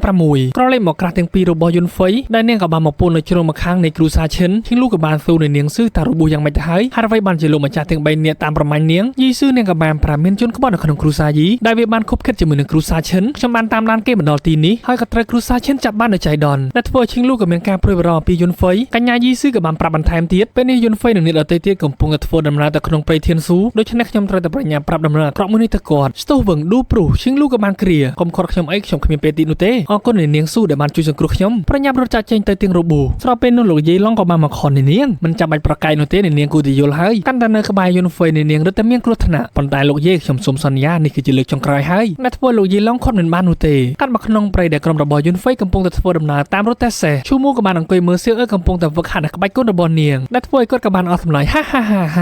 ាពិតជាគួរអស់សំណើចមែនការបំផ្ទុះនៃធម្មពលដ៏ខ្លាំងក្លាខ្ញុំគិតថាវាគ្រាន់តែជាកម្លាំងរបស់កូនឆ្មាតែប៉ុណ្ណោះអ្នកធ្វើឲ្យសៀវអឺក៏បានខឹងហាអ្វីបានជាបងល្ងងយ៉ាងនេះគឺជាស្នេហ៍ដែលលោកគ្រូបានបង្រៀនដែលវាគឺជាបច្ចេកទេសដើរវេទមន្ត100ឈូមូក៏បានប្រាប់ខ្ញុំបានវឹកហាត់ស្ទាត់ជំនាញជាយូរមកហើយសូមមើលយកចិត្តទុកដាក់ខ្ញុំនឹងបង្ហាញនៅស្នីតមួយនេះលាតដៃផ្លុំធ្វើមុខដូចដាក់សៀវអឺអ្នកធ្វើឲ្យនាងក៏បានស្រែកថាកម្លាំងនៃធម្មពលបំផ្ទុះដល់ទេវភាពលន់លឺសូរតែផោងស្រែកចាចឈូមូក៏បានខ្ទាតប៉ាបំបុកនឹងគល់ឈើឌឹបដល់ពេលនោះសៀវអឺនាងក៏បានសប្បាយចិត្តយ៉ាងខ្លាំងនៅទីបំផុតខ្ញុំបានចេះវាហើយលោកគ្រូឃើញទេខ្ញុំអាចប្រើប្រាស់វាបានយន្តហ្វេក្រវីក្បាលតែម្ដងហក់ចុះទៅខាងក្រោមអ្នកទាំងពីរមិនអាចនៅស្ងៀមឲ្យបាន1នាទីមែនទេមិនអីនោះទេទីប្រជុំជនធានស៊ូគឺនៅខាងមុខដូច្នេះតោះពួកយើងធ្វើដំណើរដល់ថ្មជើងវិញល្អជាងអ្នកធ្វើសៀវអឺក៏បានស្រែកថាលោកគ្រូចាំខ្ញុំផងបន្ទាប់ពីធ្វើដំណើរនៅតាមផ្លូវនៅក្នុងព្រៃយន្តហ្វេក៏បានរៀបរាប់ប្រាប់នេះគឺជាព្រៃធានស៊ូដែលគឺជាជំរកដ៏ធម្មពលរបស់សត្វទេវកថានៅក្នុងក្រុងយៀនយីវហើយនេះក៏ជាទីប្រជុំជនដែលបានសាងសង់នៅជុំវិញព្រៃធានស៊ូនិងមានលក់របស់ដ៏មានតម្លៃផ្សេងៗគ្នានិងឱសថខាងវិញ្ញាណផងដែរក្នុងនោះក៏អាចមានអាវុធដ៏កម្រទៀតផងសៀវអឺនេះមិនខ្វល់ពីអ្វីនោះទេលោកគ្រូខ្ញុំចង់សាកហូបផ្ញើដំដីអាំងដែលទុកឲ្យយន្តហ្វេដើរមើលម្នាក់ឯងសម្លឹងតើក៏បានចាប់អារម្មណ៍ជាមួយនឹងអាវុធមួយគូដែលវាមានរូបរាងដូចជាផ្លែល្ពៅ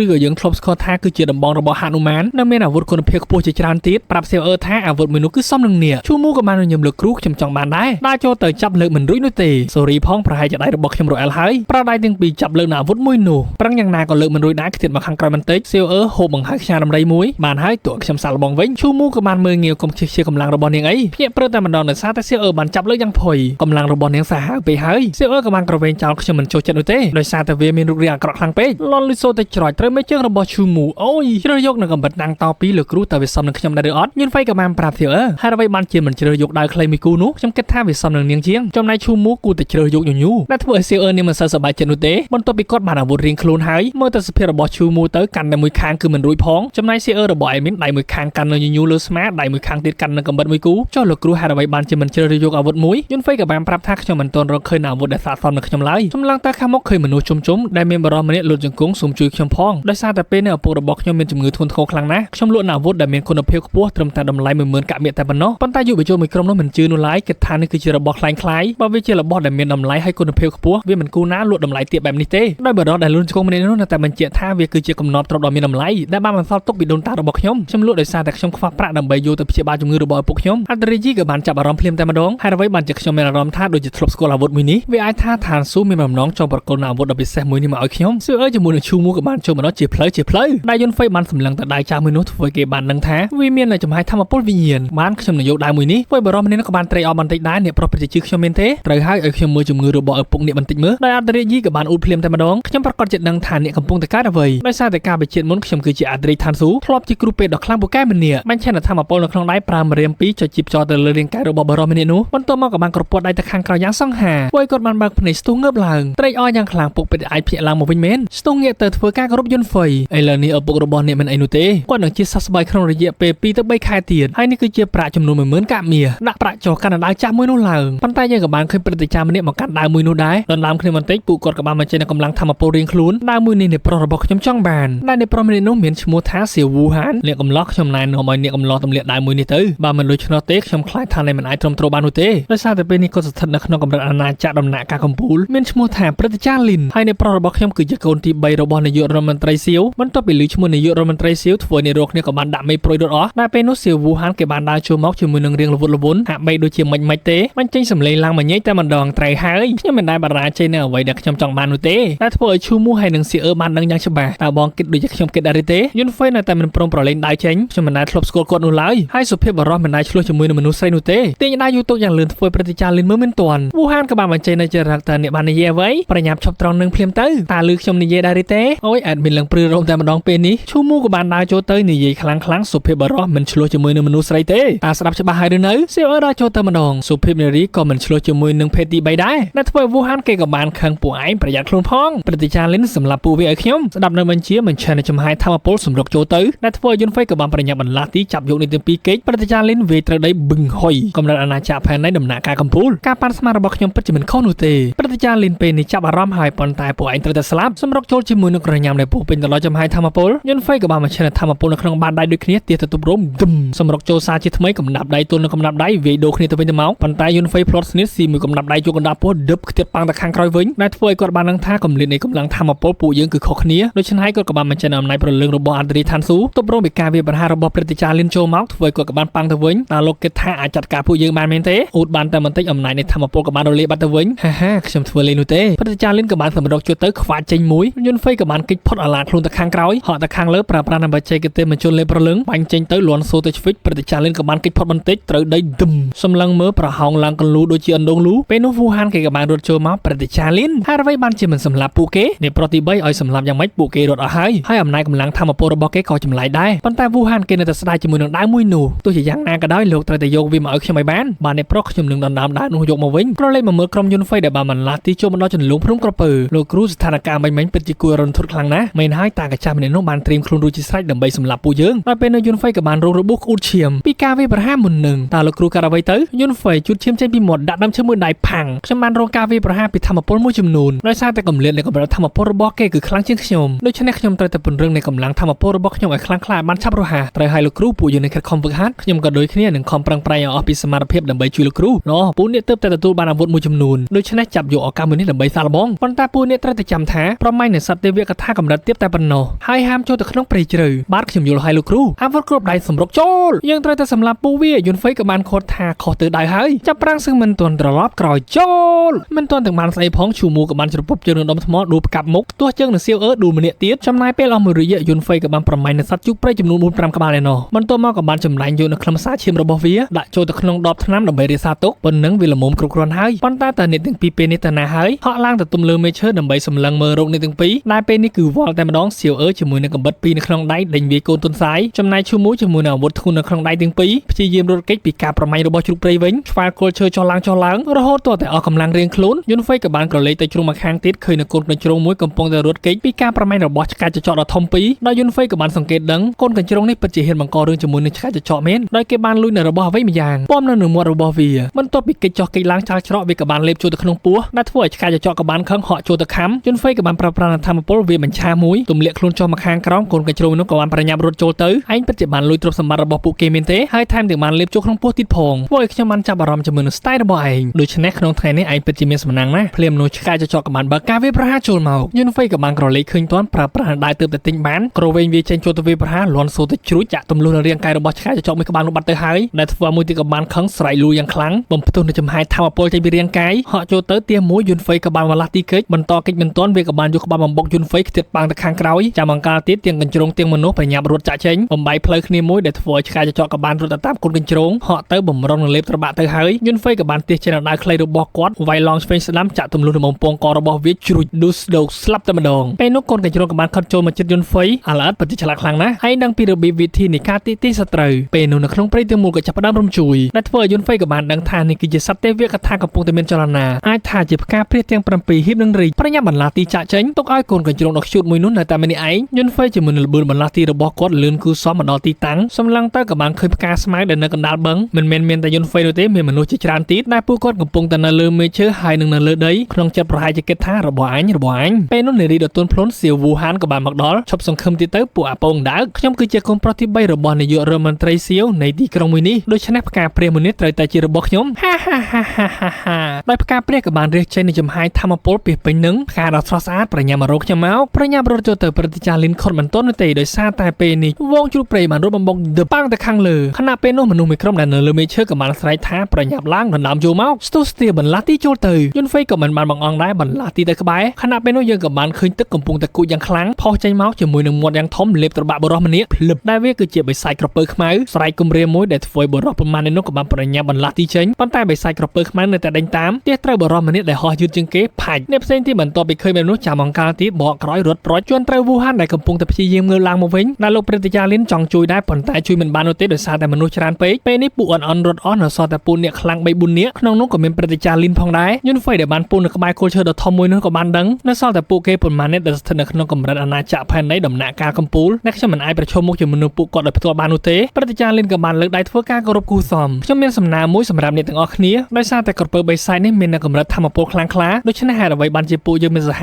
ការដើម្បីសម្លាប់វាបន្ទាប់មកចាំពួកយើងប្រយុទ្ធគ្នានៅពេលក្រោយអ្នកណាឈ្នះនឹងអាចទទួលបានផ្កាព្រាសមួយនេះដែលធ្វើឲ្យវូហានបានយល់សាច់ការធ្វើជាសន្លប់ប៉ុន្តែយុនហ្វេគឺជាមនុស្សឆ្លាតបានដឹងពីផែនការរបស់លោកព្រឹទ្ធាចារ្យដែលពេលនោះការសហការរបស់ជើងខ្លាំងទាំង4នាក់ក៏បានស្រុះស្រួលគ្នាសញ្ញោឲ្យព្រឹទ្ធាចារ្យលៀនចាត់ការទៅអ្នកបម្រើ2នាក់ហក់ចូលទៅលន់សូទៅឆ្វិចបែកឈាមខ្ចាយប៉ុណ្ណឹងតែពេញចិត្តពួកលោកហើយឬនៅសហការរីរាយសម្រុកចូលទៅវាប្រហារបិសាយក្រពើទាំង4នាក់ដោយវូហានគេក៏បានងើបឡើងមកវិញចំណែកពួកព្រឹទ្ធាចារ្យទាំង4ក៏បានបញ្ចេញនូវបច្ចេកទេសធម្មពលរៀងខ្លួនព្រឹទ្ធាចារ្យលៀនក៏បានបញ្ចេញនូវដង្កៀបរបស់ខ្ញាដំរីដ៏ធំពីរក៏វែងទៅសង្កត់ក្បាលក្រពើខ្មៅចំណែកបុរស2នាក់ទៀតកំពុងតែប្រើប្រាស់នូវបច្ចេកទេសពីរផ្សេងគ្នាម្នាក់ជាមួយនឹងចំហាយធម្មពលក្រញ៉ាំដៃម្នាក់ទៀតជាមួយនឹងធម្មពលដាវចាប់នៅកន្ទុយដាវចាក់ស្រេះទៅនឹងជើងពូថៅដ៏ធំមួយចុងក្រោយកាប់ចូលកញ្ចក់កដឹបបន្តប្រើប្រាស់នូវកម្លាំងរៀងខ្លួនដើម្បីសង្កត់នឹងក្រពើខ្មៅមួយនោះស្របពេលដែលវូហានជាមួយនឹងវិជាសម្រាប់ខ្លួននៅលើទឹកផ្កាព្រាសវាគឺជារបស់ខ្ញុំដែលធ្វើឲ្យព្រឹទ្ធាចារ្យ2 3នាក់នោះក៏បានដឹងថាតាកាចាស់ឯងហ៊ានបោកប្រាស់យើងផងព្រឹទ្ធាចារ្យលិនក៏បានតបទៅវិញកុំឆ្វេងឆ្វាយពួកអ្នកបានជប់គៀងជាមួយនឹងការបង្ក្រាបក្រពើខ្មៅមួយនេះមិនអាចដោះដៃមកវិញបាននោះទេអាចហៅបានថាពួកយើងជិះទូកតែមួយហើយខ្ញុំគិតថាពួកអ្នកក៏មិនចង់ស្លាប់នៅទីនេះដែរមែនអត់ដោយវូហានពេលនេះកំពុងតែសប្បាយចិត្តត្រេកអរយ៉ាងខ្លាំងផ្កាព្រាសគឺជារបស់ខ្ញុំដោយគាត់បានចាប់អារម្មណ៍ថានៅមានយុនហ្វេម្នាក់ទៀតជាមួយនឹងល្បឿនរបស់រ៉ាតង់ពេលនោះយុនហ្វេក៏បានជន់កណ្ដាលមកវូហានផាច់សង្កត់បន្តិចខ្ទាតប៉ាំងចូលទៅក្នុងទឹកបន្តក្រឆក់យកនៅផ្កាព្រាសប្រុចវូហានក៏បានផុសចេញពីទឹកវិញក្តៅចិត្តយ៉ាងខ្លាំងអាចោម៉ាស៊ីតខ្ញុំនឹងសម្លាប់ឯងឲ្យបានប្រឡេកមកក្នុងព្រៃដដែលដែលយើងក៏បានឃើញបរិសម្នាក់បង្ហាញខ្លួនជាមួយនឹងអាវុធដ៏ធ្ងន់មួយដឹបពេលនេះខ្ញុំបានរកឃើញយីយុនហ្វេហើយដែលក៏មានបរិសម្នាក់ទៀតក៏បានលេចចេញពីដីឡើងមកបន្ទាប់មកក៏បានបាញ់ចេញនូវចំហាយធម្មពលឡើងទៅខាងលើផ្ទុះដៀងដែលគឺជាសញ្ញាបញ្ជូនដំណឹងទៅដល់គ្នារបស់គាត់ហើយសាររឿងរបស់យើងក៏ត្រូវបានបញ្ចប់បន្ទាប់ពីបែកគ្នាអស់រយៈពេលជាច្រើនថ្ងៃដោយសារតែadminបានទៅបរិច្ចាគឈាមដូច្នេះហើយបានជាបាត់បង់នូវធម្មពលនិយាយចំទៅគឺគ្មានកម្លាំងនោះទេប៉ុន្តែថ្ងៃនេះហាក់បីដូចជាគ្រាន់បើមកវិញបានជាអាចមកសម្រាយរឿងជូនបងប្អូនទាំងអស់គ្នាទស្សនានិងហើយកុំឲ្យខាតពេលវេលាយូរតោះចូលទៅកាន់សាច់រឿងភាគទី6របស់យើងបន្ទាប់ពីយុនហ្វេបានប្លន់នៅផ្កាព្រាសរួចហើយក៏បានបន្លាស់ទីរត់គេចមកដល់នៅតាមផ្លូវមួយកន្លែងក៏បានឈប់ហើយសម្លឹងមើលទៀងទឹកមុខរីករាយនៅទីបំផុតខ្ញុំទទួលបានផ្កាព្រាសវិញ្ញាណហើយស្របពេលផងដែរយុនហ្វេក៏បានដឹងមានអាវុធពីរផ្លូវកំពុងតែវាប្រហាមរកគាត់ដែលគឺជាស្នាដៃរបស់បរិស2នាក់ដែលពួកវាក៏បានបន្តប្រើប្រាស់ដាវកាប់ចូលទៅជាងធានក៏បានប្រើប្រាស់អាវុធដាវខ្លីរបស់គាត់កាប់ទម្រង់ពេលនោះអាបរោក៏បានបន្លាស់ទីមកខាងលើប្រើប្រាស់អាវុធដែលប្រៀបដូចជាកន្ត្រៃយាកាត់ប៉ុន្តែយុនហ្វេក៏បានបន្លាស់ទីគេចខណៈពេលនោះយើងក៏បានឃើញអាវុធផ្សេងទៀតដែលធំដូចជាស្គរអញ្ចឹងវាក៏បានលេចចេញទម្លាក់មករកយុនហ្វេមិនឈានធម្មពលនៅក្នុងដៃទីឲ្យខ្ទេចចេញស្របពេលគ្នាផងដែរយើងក៏បានឃើញអាវុធផ្សេងមួយទៀតដែលគឺជាច្រវាក់លំដៃហោះយ៉ាងលឿនចូលមកវាប្រហារយុនហ្វេក៏បានចាប់កាន់ដាវខ្លីនៅក្នុងដៃកាប់ទម្រង់បន្តិចធ្វើវាក៏បានខ្ទេចប៉ាងទៅខាងលើទម្លាក់ខ្លួនចូលមកខាងក្រោមវិ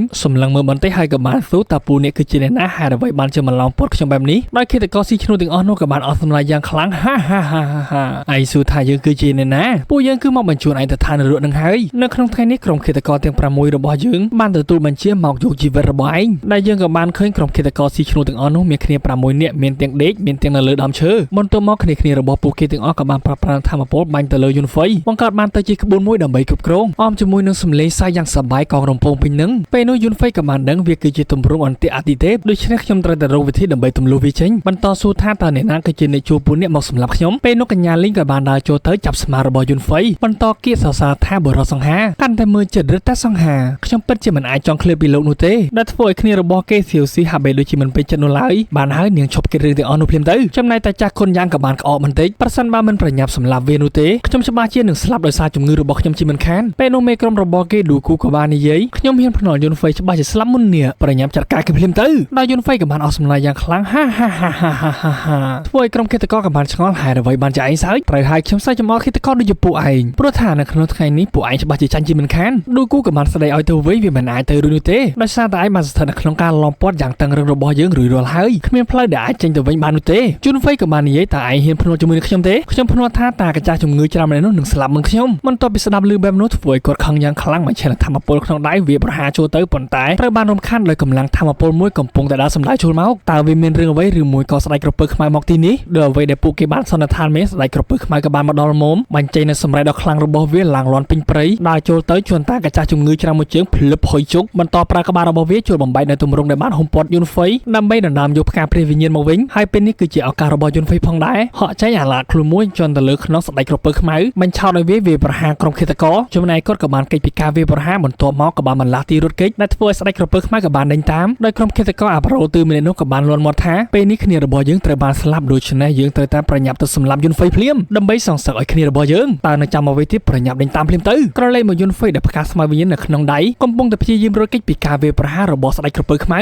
ហាមុតឡើងធំបំរុងនឹងលេបត្របាក់ទៅហើយយុនហ្វេក៏បានបន្ថែមល្បឿន ធ្វើស្ដេចក្រពើខ្មែរក៏បានស្រែកបញ្ចេញនូវកម្លាំងរបស់វាធ្វើឲ្យយុនហ្វេក៏បានខ្ទេចប៉ាមកបុកនឹងគល់ឈើសម្លឹងទៅក៏បានឃើញក្រុមឃាតករកំពុងតែបន្លាស់ទីចូលមកកញ្ញាលីនក៏បានហក់កាប់ចេញជាមួយនឹងចំហាយធម្មពលដៅដោយយុនហ្វេក៏បានប្រើប្រាស់បច្ចេកទេសបញ្ជុលលេបព្រលឹងទៅទប់រងផាំងខ្ចាយចំណែកអពេគូមូក៏បានគប់ចេញជាមួយនឹងអាវុធដំដៃរបស់គាត់ក្រឡេកឃើញទុនយុនហ្វេក៏បានបន្លាស់ទីគេចចំដើមឈើឌឹបបាក់ជាពីរបន្តក្រវែងចូលទៅវាប្រហារបន្ថែមទៀតយុនហ្វេនៅតែគេចផុតបន្តរត់ទៅមុខជួបនឹងស្ដេចក្រពើខ្មែរកំពុងតែហាមាត់លេបត្របាក់ប៉ុន្តែក៏ត្រូវបានស៊ីមួយអាវុធដំដៃរបស់ឌូគូធ្វើឲ្យវាស្រែកពោពេញទៅដោយក្តីឈឺជោគចាប់យុនហ្វេក៏បានឆ្លៀតឱកាសរត់ចេញដោយក្រុមឃាតករពួកគេនៅតែដេញតាមកញ្ញាលីងនាងក៏បានហក់ចេញទៅប្រើប្រាស់បច្ចេកទេសប្រែរូបលេចឡើងនឹងស្លាបពីហក់ធាយុនហ្វេមួយជើងចំកណ្ដាលទ្រូងខ្ទេចប៉ាមកខាងក្រោមដែលធ្វើឲ្យគាត់ក៏បាននឹកឃើញល្បិចពេលនេះស្ដេចក្រពើខ្មែរកំពុងតែតាមមកដើម្បីដណ្ដើមយកផ្កាព្រះវិញ្ញាណដូច្នេះខ្ញុំនឹងឲ្យវាប្រយុទ្ធជាមួយនឹងពួកឯងយ៉ាងស្វិតស្វាញគប់ផ្កាព្រះវិញ្ញាណឲ្យតែកញ្ញាលីងដែលធ្វើនាងក៏បានអោបជាប់នឹងទ្រូងដែលធ្វើស្ដេចក្រពើខ្មែរក៏បានបដូរគោលដៅរត់តម្រង់ទៅហាមាត់បញ្ចេញនូវសម្រែករបស់វាបន្ទាប់ពីឃើញមេមនុស្សឌូគូក៏បានប្រើប្រាស់អាវុធដំដៃរបស់គាត់ក្រវែងចេញទៅវាប្រហារចំក្បាលស្ដេចក្រពើខ្មែរលន់សូតែភូប៉ាងបុកនឹងកញ្ញាលីងធ្វើនាងក៏បានដួសផ្កាមុខជាឱកាសរបស់យុនហ្វេក៏បានយកផ្កាស្មៅវិញ្ញាណមកវិញប្រញាប់បន្លាស់ទីរត់ចេញដែលធ្វើឲ្យក្រុមឃាតករទាំងអស់នោះក៏បានបន្តដេញតាមស្របពេលដែលវូហាននៅក្បែរនឹងក៏បានឃើញប្រាប់តែព្រឹទ្ធាចារ្យលីនថានោះគឺជាគេឆាប់ឡើងសម្លាប់វាភ្លាមទៅដោយព្រឹទ្ធាចារ្យលីនក៏បានបន្លាស់ទីចូលទៅទាមួយដៃពីរដៃប៉ុន្តែយុនហ្វេក៏បានឃើញទាន់កិច្ចផុតទប់រងបានមួយពីរទីមួយដៃចូលកណ្ដាលពុះខ្ទេចប៉ាបន្តិចដោយព្រឹទ្ធាចារ្យលីនក៏បានបន្ថែមមួយដៃទៀតដែលពុះពេញទៅដោយចំហាយធម្មពលចំកណ្ដាលទ្រូងធ្វើឲ្យយុនហ្វេក៏បានខ្ទេចប៉ារមីទៅក្បែរមុតជ្រោះស្របពេលដែលក្រុមឃាតករទាំង4នាក់ក៏បានមកដល់ហក់ចូលទៅប្រើប្រាស់ធម្មពលរៀងខ្លួនរបស់ពួកគាត់ដែលគឺជាទម្រង់ប្រលឹងខ្មោចកំពុងរងគ្រោះត្រូវយុនហ្វេដែលកំពុងតែព្យាយាមងើបខ្ទេចប៉ាធ្លាក់ពីលើជ្រោះស្របពេលដែលឈីងលូក៏បានមកដល់សម្លឹងទៅឃើញយុនហ្វេពេលនោះនាងមិនមានការស្ទាក់ស្ទើរអ្វីនោះទេក៏បានហត់ទៅតាមបន្ថែមនឹងល្បឿនរបស់នាងដើម្បីចាប់រាងកាយរបស់យុនហ្វេកំពុងតែធ្លាក់ចុះពីលើជ្រោះបើភ្នែកឡើងគាត់ក៏បានឃើញឈីងលូពេលនោះឈីងលូនាងក៏បានអោបរាងកាយរបស់យុនហ្វេជាប់ហើយរាងកាយរបស់ពួកគេទាំងពីរក៏បានធ្លាក់ចូលទៅក្រោមជ្រោះបាត់បន្សល់ទុកតែស្ត្រីរបស់យុនហ្វេទាំង6នាក់អាប្រូកទឺក៏បានសួរថាតើពូអ្នកគឺជាអ្នកណាហើយអ្វីបានជាអ្នកវាប្រហារយុនហ្វេដែរវូហានចរិតនៅដដែលហើយក៏ត្រូវជាមួយនឹងចរិតរបស់កញ្ញាលីងដូចគ្នាគឺថាឃើញប្រុសសង្ហាមិនបានតែម្ដងប្រញាប់ចូលទៅស្ទាបអង្អែលទៀតហើយដោយប្រូទួយក៏បានប្រាប់ថាពួកយើងមិនសហការជាមួយនឹងពួកអ្នកនោះទេតោះប្រញាប់ទៅតាមរកពួកគេភ្លាមទៅក្រុមគិតកោទាំង4នាក់ក៏បានបន្លាស់ទីចេញទៅដែលធ្វើឲ្យវូហានគេមិនពេញចិត្តយ៉ាងខ្លាំងពួកឯងពិតជាហ៊ានមែនព្រឹទ្ធាចារ្យលីនក៏បានខាត់សូមអ្នកប្រុសស្កាត់សិនចុះជាធម្មតានោះទេក្រុមគិតកោមិនងាយសហការជាមួយនឹងអ្នកណានោះឡើយវូហានក៏បានបន្តបញ្ជាទោះជាយ៉ាងណាក៏ដោយត្រូវតែដណ្ដើមយកផ្កាព្រះវិញ្ញាណឲ្យខ្ញុំមកវិញឲ្យបានអ្នកប្រុសខ្ញុំនឹងព្យាយាមរងចាំពួកគេទាល់តែចាក់ចេញពីជន្លងភ្នំមកវិញកាន់មកជន្លងភ្នំផ្ការីកដែលយុនហ្វេក៏បានដឹងខ្លួនបើភ្នែកមកឃើញនៅផ្កាយរះពេញមេតែម្ដងដែលពេលនេះរាងកាយរបស់គាត់ហាក់បីដូចជាបានរងរបួសផងដែរសម្លឹងទៅក៏បានឃើញឈីងលូកំពុងតែអង្គុយនៅក្បែរនឹងហើយនៅឈ្មោះរបស់នាងដែលធ្វើឈីងលូនាងក៏បានដឹងសប្បាយចិត្តយ៉ាងខ្លាំងយុនហ្វេបងបានដឹងខ្លួនមកវិញហើយមែនទេតើមិនឈឺត្រង់កន្លែងណាដែរឬអត់យុនហ្វេក៏បានក្អកបន្តិចដែលធ្វើនាងក៏បានប្រើប្រាស់ធម្មពលស្រូបទាញយកនៅទឹកសន្សើមដែលជាប់នឹងស្លឹកឈើបញ្ចុកឲ្យយុនហ្វេហូបបានបន្តិចត្រូវហើយមកពីខ្ញុំខ្សោយខ្លាំងពេកបានជាធ្វើខ្ញុំស្ទើរតែស្លាប់នៅទីនេះទៅហើយមើលទៅខ្ញុំត្រូវតែដាក់ផែនការបន្ទាន់បន្ថែមទៀតដោយឈីងលូក៏បានអោនមកចុះនិយាយទាំងស្រងោតស្រងាត់មុននឹងវិគ្រោះថ្នាក់ខ្លាំងណាស់ប្រសិនបើខ្ញុំមិនបានបង្ហាញខ្លួនទាន់ពេលវេលានោះទេដូច្នេះចាប់ពីពេលនេះទៅយុនហ្វេបងត្រូវតែសន្យាជាមួយនឹងខ្ញុំថាបងនឹងមិនប្រថុយប្រឋានបែបនេះម្ដងទៀតនោះឡើយតើបងនឹងទេថាខ្ញុំមានការព្រួយបារម្ភប៉ុណ្ណាយុនហ្វេក៏បានសម្លឹងមើលមុខនាងបន្តិចហើយនិយាយសុំទោសដែលខ្ញុំបានធ្វើឲ្យនាងមានការព្រួយបារម្ភហើយខ្ញុំនឹងសន្យាថានឹងមិនប្រថុយប្រឋានបែបនេះម្ដងទៀតទេដៃនៅរហ័សរដាជួយទឹកភ្នែកឲ្យនាងដែលធ្វើឈីងលូនាងអៀនឡើងមុខក្រហមពេលនោះយុនហ្វេចាប់ផ្ដើមគិតហើយពីអតីតកាលខ្ញុំរវល់តែវឹកហាត់នៃការដាំដុះធម្មពលបានជាពេលនេះខ្ញុំមិនចេះពីរបៀបលួងលោមមនុស្សស្រីកំពុងតែអង្គុយអស់សង្ឃឹមពេលនោះយើងក៏បានឃើញនៅសាឡាម្យ៉ាងដែលមាននៅពន្លឺតាមដែលអេដមីនស្គាល់កាលពីនៅក្មេងអេដមីនចូលចិត្តហៅវាថាគឺជាសត្វអំពិលអំពែកខណៈពេលនោះពួកវាជាច្រើនក៏បានហើរចេញពីវាស្មៅដែលនៅក្បែរនឹងយុនហ្វេក៏បានងើបឡើងឈីងលូមើលណោះដែលពេលនោះសត្វអំពិលអំពែកជាច្រើនក៏បានហើរចេញដែលធ្វើឲ្យទីនោះមាននៅពន្លឺដ៏ស្រស់ស្អាតឈីងលូក៏បានញញឹមទាំងរីករាយវាពិតជាស្រស់ស្អាតខ្លាំងណាស់យុនហ្វេដៃរហ័សក៏បានចាប់ដៃរបស់នាងរត់ចូលទៅលេងសួនស្មៅដែលពោពេញទៅដោយពន្លឺសត្វអំពិលអំពែកបរិយាកាសបែបនេះតើអ្នកទាំងអស់គ្នាធ្លាប់លេងដែរឬទេសម្រាប់ admin កាលពីនៅក្មេងគឺធ្លាប់លេងប៉ុន្តែមិនមែនជាមួយនឹងសង្សារនោះទេគឺលេងជាមួយនឹងបងប្អូនហើយនឹងមិត្តភ័ក្តិនៅក្នុងភូមិដោយអ្នកទាំងពីរក៏បានញញឹមដាក់គ្នាបន្តរលេងយ៉ាងសប្បាយរីករាយនៅក្នុងសួនស្មៅមួយនោះដែលធ្វើឲ្យទុកសោករបស់ពួកគាត់បានរលាយបាត់អស់មួយរំពេចចំណាយពេលជាច្រើនឈីងលូនៅតែសរសើរអំពិលអំពែកពិតជាស្រស់ស្អាតខ្លាំងណាស់ចំណាយយុនហ្វេពេលនេះក៏មានភាពក្លាហានឈីងលូមិនថាអនាគតជួបការលំបាកយ៉ាងណានោះទេខ្ញុំនិយាយយុនហ្វេសុំស្បត់ថាជីវិតនេះខ្ញុំនឹងនៅជាមួយនឹងអ្នកហើយមិនចាក់ចេញពីអ្នកឡើយដែលធ្វើឲ្យឈីងលូនាងភ្ញាក់ផ្អើលបើកភ្នែកធំរត់ទៅភ្ញាក់ផ្អើលយ៉ាងខ្លាំងទៀតដោយសារតែយុនហ្វេពេលនោះចាប់អោបនៅរាងកាយរបស់នាងឈីងលូជាមួយនឹងភាពកក់ក្ដៅរបស់យុនហ្វេធ្វើឲ្យនាងក៏បានអោបទៅយុនហ្វេវិញដែលធ្វើឲ្យបរិយាកាសរបស់ពួកគាត់ពេលនេះឡើងរ៉ូមែនទិកតែម្ដងកាត់មកពេលព្រឹកដែលពេលនេះយុនហ្វេបានប្រើប្រាស់ឆ្នាំងដ៏ធំដើម្បីស្ងោរនៅផ្កាព្រះវិញ្ញាណឈោដល់អាវបង្ហាញនៅសាច់ដុំកង់ដែលពេលនោះឈីងលូនាងមិនហ៊ានមើលនោះទេតើលោកមានវិធីផ្សេងក្រៅពីនេះឬអត់យុនហ្វេក៏បានស្ទុះ ស្ទុះទៅពីខាងក្រោយគីនៅមុខរបស់នាងដើម្បីខ្លាយជាមនុស្សរងមមជាមុនខ្ញុំត្រូវតែសម្រេចនៅវិធីសាស្ត្រមួយនេះឲ្យបានក្នុងការស៊ូទ្រាំនឹងការជឿចាប់បន្ថែមទៀតតែម្ខាងក៏បានចាប់ស្មារបស់ឈីងលូដែលធ្វើនាងក៏បានភ្ញាក់ផ្អើលងាកមកក៏បានឃើញយុនហ្វេកំពុងតែដោះអាវស៊ីមួយកុំភ្លៀងលន់សូតែផាច់ខ្ទាតប៉ាងចូលទៅក្នុងឆ្នាំងថ្នាំដែលកំពុងតែពុះលន់លើសូតែប្រងឈីងលូក៏បានប្រញាប់រត់ចូលទៅយុនហ្វេតើលោកមានការអ្វីដែរឬទេផុសក៏បានចេញឡើងមកវិញស្រែកចុះឡើងលើកមេដៃឲ្យបាទខ្ញុំមិនអីនោះទេនេះគឺជារបៀបនៃការដាំដុះមុនអាគមរលាឈាមរបស់បេសាយថាន់ស៊ូដូច្នេះសូមនាងជួយការពារការដាំដុះរបស់ខ្ញុំផងក្នុងរយៈពេលប្រហែលថ្ងៃនេះចាកុំបារម្ភអីក្រឡេកមកក្នុងព្រៃស្ដេចក្រពើខ្មៅដែលសៀអឺនឹងឈូមុខកំពុងតែដើរនៅទីនោះនាងក៏បាននិយាយថាតើលោកគ្រូពេលនេះណែណាហេតុអ្វីបានជាមិនមករកពួកយើងខណៈពេលនោះឃាតករពីរនាក់ដែលនៅលើដើមឈើក៏បានឃើញអ្នកទាំងពីរចាប់អារម្មណ៍ស្គាល់តែម្ដងដោយសារតែពួកគេគឺជាកូនចៅរបស់យុនហ្វេវាពិតជាល្អណាស់ប្រសិនបើពួកយើងចាប់ពួកគេបានប្រូទឺក៏បានហក់ចូលទៅជាមួយនឹងបាតដៃដែលពោពេញទៅដោយចំហាយធម្មពលវាប្រហាសៀអឺពីខាងក្រោយឈូមូក៏បានឃើញទាន់ស្រែកថាប្រយ័ត្នយកខ្លួនទៅរៀងដឹបប៉ើងសៀអឺក៏បានប្រញាប់ចូលទៅគ្រាឈូមូងើបឡើងមកវិញសួរថាតើពួកអ្នកគឺជាអ្នកណាចង់បានអ្វីពេលនោះអបេក្ខិតករសៀវស៊ីគេមិននិយាយច្រើនទេសម្រុកចូលទៅចាប់ច្របាច់កឈូមូលើកឡើងទៅខាងលើដល់ប្រោកទិដាទូក៏បានបន្លាស់ទីចូលមកយ៉ាងលឿនជាមួយនឹងអាវុធរបស់គេនៅក្នុងដៃវាប្រហាចូលទៅរកសៀវអឺស្របពេលគ្នាផងដែរយើងក៏បានឃើញអាវុធមួយទៀតមកទប់រងលន់សូតែពើងបន្តវាប្រហាជាចំហាយធម្មពលជួយរំដោះឈូមូបង្ហាញខ្លួនឡើងគឺជាកញ្ញាយីស៊ឺនាងក៏បានសួរទៅសៀអឺតើពួកអ្នកទាំងពីរអាចប្រយុទ្ធបន្តទៀតបានទេដោយពួកគេទាំងពីរនេះក៏បានបញ្ចេញនូវអាវុធរៀងៗខ្លួនដែលទើបតែទិញបានពីក្នុងផ្សារកាលពីភាគមុនយីស៊ឺនាងក៏បានប្រាប់បន្ថែមទៀតថាត្រូវតែប្រយុទ្ធដល់ទីបញ្ចប់ទោះជាយ៉ាងណាក៏ដោយកុំឲ្យពួកគេចាប់ខ្លួនពួកយើងទាំងរួចឲ្យសោះក្រឡេកមកឈីងលូវិញដែលពេលនេះនាងកំពុងតែប្រមូលនៅទឹកសន្សើមដាក់ទៅក្នុងដបរួចហើយក៏បានដើរត្រឡប់មកវិញមកមើលយុនហ្វេដែលកំពុងតែត្រាំនៅក្នុងឆ្នាំងស្របពេលនោះក្រុមឃាតករពេលនេះក៏បានចូលមកដល់ប្រញាប់ស្ទុះចូលទៅបើការវាប្រហារភ្លាមតែម្ដងដែលធ្វើឈីងលូនាងក៏បានប្រើប្រាស់ចំហាយធម្មពលស្រទាប់ផ្កាឈូករបស់នាងដើម្បីទប់រងមិនឲ្យក្រុមឃាតករទាំងពីរនេះនោះវាប្រហារទៅលើយុនហ្វេបាននោះទេខ្ញុំពិតជាគិតត្រូវមែនថាពួកគេនឹងស្រងំនៅទីនេះចំណែកកញ្ញាលីងឬតែចាប់អារម្មណ៍បន្ទាប់ពីឃើញរាងកាយរបស់យុនហ្វេចំណែកឈីងលូនៅតែបដិញ្ញាការពារខ្ញុំមិនឲ្យពួកឯងធ្វើបាបយុនហ្វេបានឡើយដោយកញ្ញាលីងនាងក៏បានសម្រុកចូលទៅមុនវាទប់ទល់ជាមួយនឹងឈីងលូចំណែកអាប៉ែឌូគូក៏បានបន្លាស់ទីរកកន្លែងវាប្រហារក្រវីនៅច្រវាក់ដំដៃរបស់គាត់វាប្រហារទៅលើឆ្នាំងរបស់យុនហ្វេលន់សូទៅពើងដែលធ្វើឈីងលូរឹតតែមានការព្រួយបារម្ភកិច្ចពីផ្លែកំបិតមួយទាត់នាងមួយជើងលន់សូទៅឌឹបខ្ទាតប៉ាងហុយជោគប៉ុន្តែផ្លត់ស្និតស៊ីមួយច្រវាក់ដំដៃខ្ទាតឈាមចេញពីមាត់កញ្ញាលីងក៏បានហក់ឡើងបញ្ចេញនៅស្លាបរបស់នាងសម្រុកចូលទៅវាប្រហារជាមួយនឹងកំបិតពីរប៉ុន្តែឈីងលូក៏បានហក់កិច្ចដល់អាប៉ែឌូគូក៏បានក្រវីនៅច្រវាក់ដំដៃរបស់គាត់ចូលមកវាប្រហារបន្ថែមទៀតកិច្ចមិនផុតនោះទេចំពេញប៉ាងបុកនឹងឆ្នាំងនៅខាងក្រោយងើយមុខឡើងសម្លឹងទៅក៏បានឃើញច្រវាក់ដំដៃហោះចូលមកបន្តទៀតស្របពេលនោះយុនហ្វេក៏បានបន្ទោនៅឆ្នាំងថ្នាំរបស់គាត់ចេញមកខ្សែភាពនៃចំហាយនៃកម្លាំងធម្មពលធ្វើឲ្យអ្នកទាំងពីរក៏បានខ្ទេចប៉ើងបង្ហាញនៅរាងកាយដោយស៊ីបីនៅឈីងលូពេលនោះនាងក៏បានបើកភ្នែកឡើងមកវិញយុនហ្វេដាក់នាងឲ្យអង្គុយលើថ្មរងចាំខ្ញុំនៅទីនេះសិនហើយជាមួយនឹងរាងកាយថ្មីដែលពោពេញទៅដោយចំហាយធម្មពលពណ៌មេពីរាងកាយហើយនឹងមុខនិយាយដោយមានភាពអង្អាចអ្នកណាដែលបានប៉ាមនុស្សស្រីរបស់ខ្ញុំនឹងយកជីវិតរបស់ម្នាក់នោះដោយក្រុមឃាតករទាំងពីរនេះក៏បានសម្រុកចូលទៅមួយលើមួយក្រោមប្រើប្រាស់អាវុធរៀងខ្លួនវាទៅលើយុនហ្វេបាយផ្កាភ្លើងព្រាកដោយសារតែពេលនេះរាងកាយរបស់យុនហ្វេរឹងដូចជាដៃថែបអញ្ចឹងប្រឹងតែបន្តិចធ្វើនេះទីពីរក៏បានខ្ទាតប៉ាងទៅវិញប្រញាប់បន្លាស់ទីរត់គេយុនហ្វេក៏បាននិយាយថាតើចង់ទៅណាបន្លាស់ទីយ៉ាងលឿនកាប់មុខនេះទាំងពីរប្រើប្រាស់បច្ចេកទេសបញ្ជុលលេបរលឹងអាសូរ៉ាចាក់ទំលុននៅក្បាលរបស់ពួកនេះទាំងពីរច្រាច់700រួចហើយក៏បានបន្លាស់ទីចូលទៅរកឈីងលូតែពេលនោះនាងក៏បានងើបឈរឡើងដួលបន្តិចយុនហ្វេក៏បានគ្រាឈីងលូនាងមិនចាប់បាច់ព្រួយបារម្ភពីខ្ញុំនោះទេធូរទ្រូងបន្តិចគិតក្នុងចិត្តទីបំផុតកម្លាំងធម្មពលរបស់ខ្ញុំក៏បានត្រឡប់មកវិញហើយចាប់អារម្មណ៍ថានៅសល់ឃាតករ2នាក់ទៀតក្នុងចំណោមពួកគេទាំង6នាក់កាត់មកក្នុងព្រៃស្ដេចក្រពើខ្មៅដែលក្រុមរបស់ឈូមូកំពុងតែរត់គេចទាំងរងរបួសប៉ុន្តែក៏ត្រូវបានក្រុមឃាតករទាំង2នាក់តាមទាន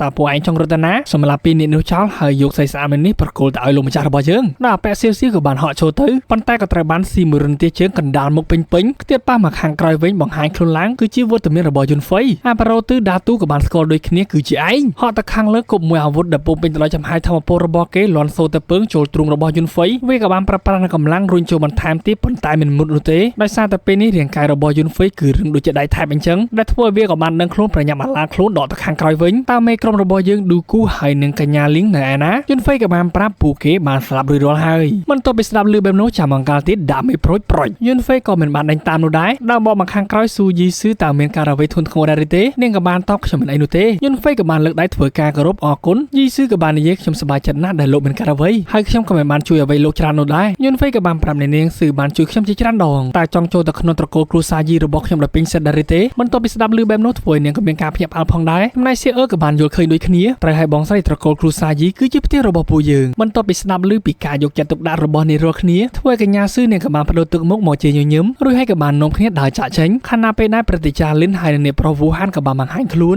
សម្លឹងមើលក្រុមរបស់ជៀនធានពីខាងក្រោយដែលធ្វើឲ្យគាត់ក៏បានសរសើរក្មេងម្នាក់នេះពិតជាអស្ចារ្យណាស់ក្នុងរយៈពេលដ៏ខ្លីបែបនេះគាត់បានវឹកហាត់ចម្រាញ់នៅរាងកាយដ៏រឹងមាំទោះជាយ៉ាងណាក៏ដោយវានៅតែងាយស្រួលដើម្បីឲ្យខ្ញុំបានសម្លាប់គាត់ដោយវូហានក៏បានកាយរឿងបន្តិចរួចនិយាយខ្ញុំបានឲ្យមនុស្សស៊ើបអង្កេតយ៉ាងម៉ត់ចត់ក្នុងការបញ្ជូនមនុស្សចូលទៅក្នុងក្រុងដើម្បីចាត់ការនៃគ្រូសាយីទាំងស្រុងចោលក្រឡេកមកវិមាននៃគ្រូសាយីដែលក្រុមរបស់ជៀនធានក៏បានធ្វើដំណើរមកដល់សៀវអើនេះក៏បានត្រេកអរយ៉ាងខ្លាំងពេលនេះពួកយើងបានមកដល់ផ្ទះវិញហើយសម្លឹងទៅមាត់ទ្វារយើងក៏បានឃើញកញ្ញាឈូឈូកំពុងតែអន្ទះសារយ៉ាងខ្លាំងដែលចោះដើរឡើងក្រឡេកមកក៏បានឃើញក្រុមរបស់យុនហ្វៃប្រញាប់រត់ចូលយុនហ្វៃនៅទីបំផុតលោកបានត្រឡប់មកវិញហើយពេលនោះយុនហ្វៃក៏បានប្រញាប់ស៊ូតែជំងឺរបស់នាងរើឡើងមកវិញមែនទេឈូឈូនាងក៏បានប្រាប់ថាទេយុនហ្វៃសូមលោកជួយខ្ញុំផងចូលមកទស្សនាភាពបន្តនៃរឿងគម្ពីរក្បាច់គុណព្រះអាទិត្យទាំង9ដែលជាភាគទី7និងហើយសម្រាប់ភាគបន្តគឺនៅក្នុងគុណគោរព VIP និយាយពីសាច់រឿងវិញគឺត្រជាក់ភ្នែកតែម្ដងដោយសារតែវីដេអូមានទាំងសំឡេងវាយគ្នាមិនកាត់ត្រឡប់ចុះត្រឡប់ឡើងដូចជានៅលើ YouTube នោះទេហើយក៏នៅមានរឿងផ្សេងទៀតដូចជាអំណាចធម្មពលនៃច្រកទ្វារអាតកំបាំងគម្ពីរក្បាច់គុណព្រះអាទិត្យទាំង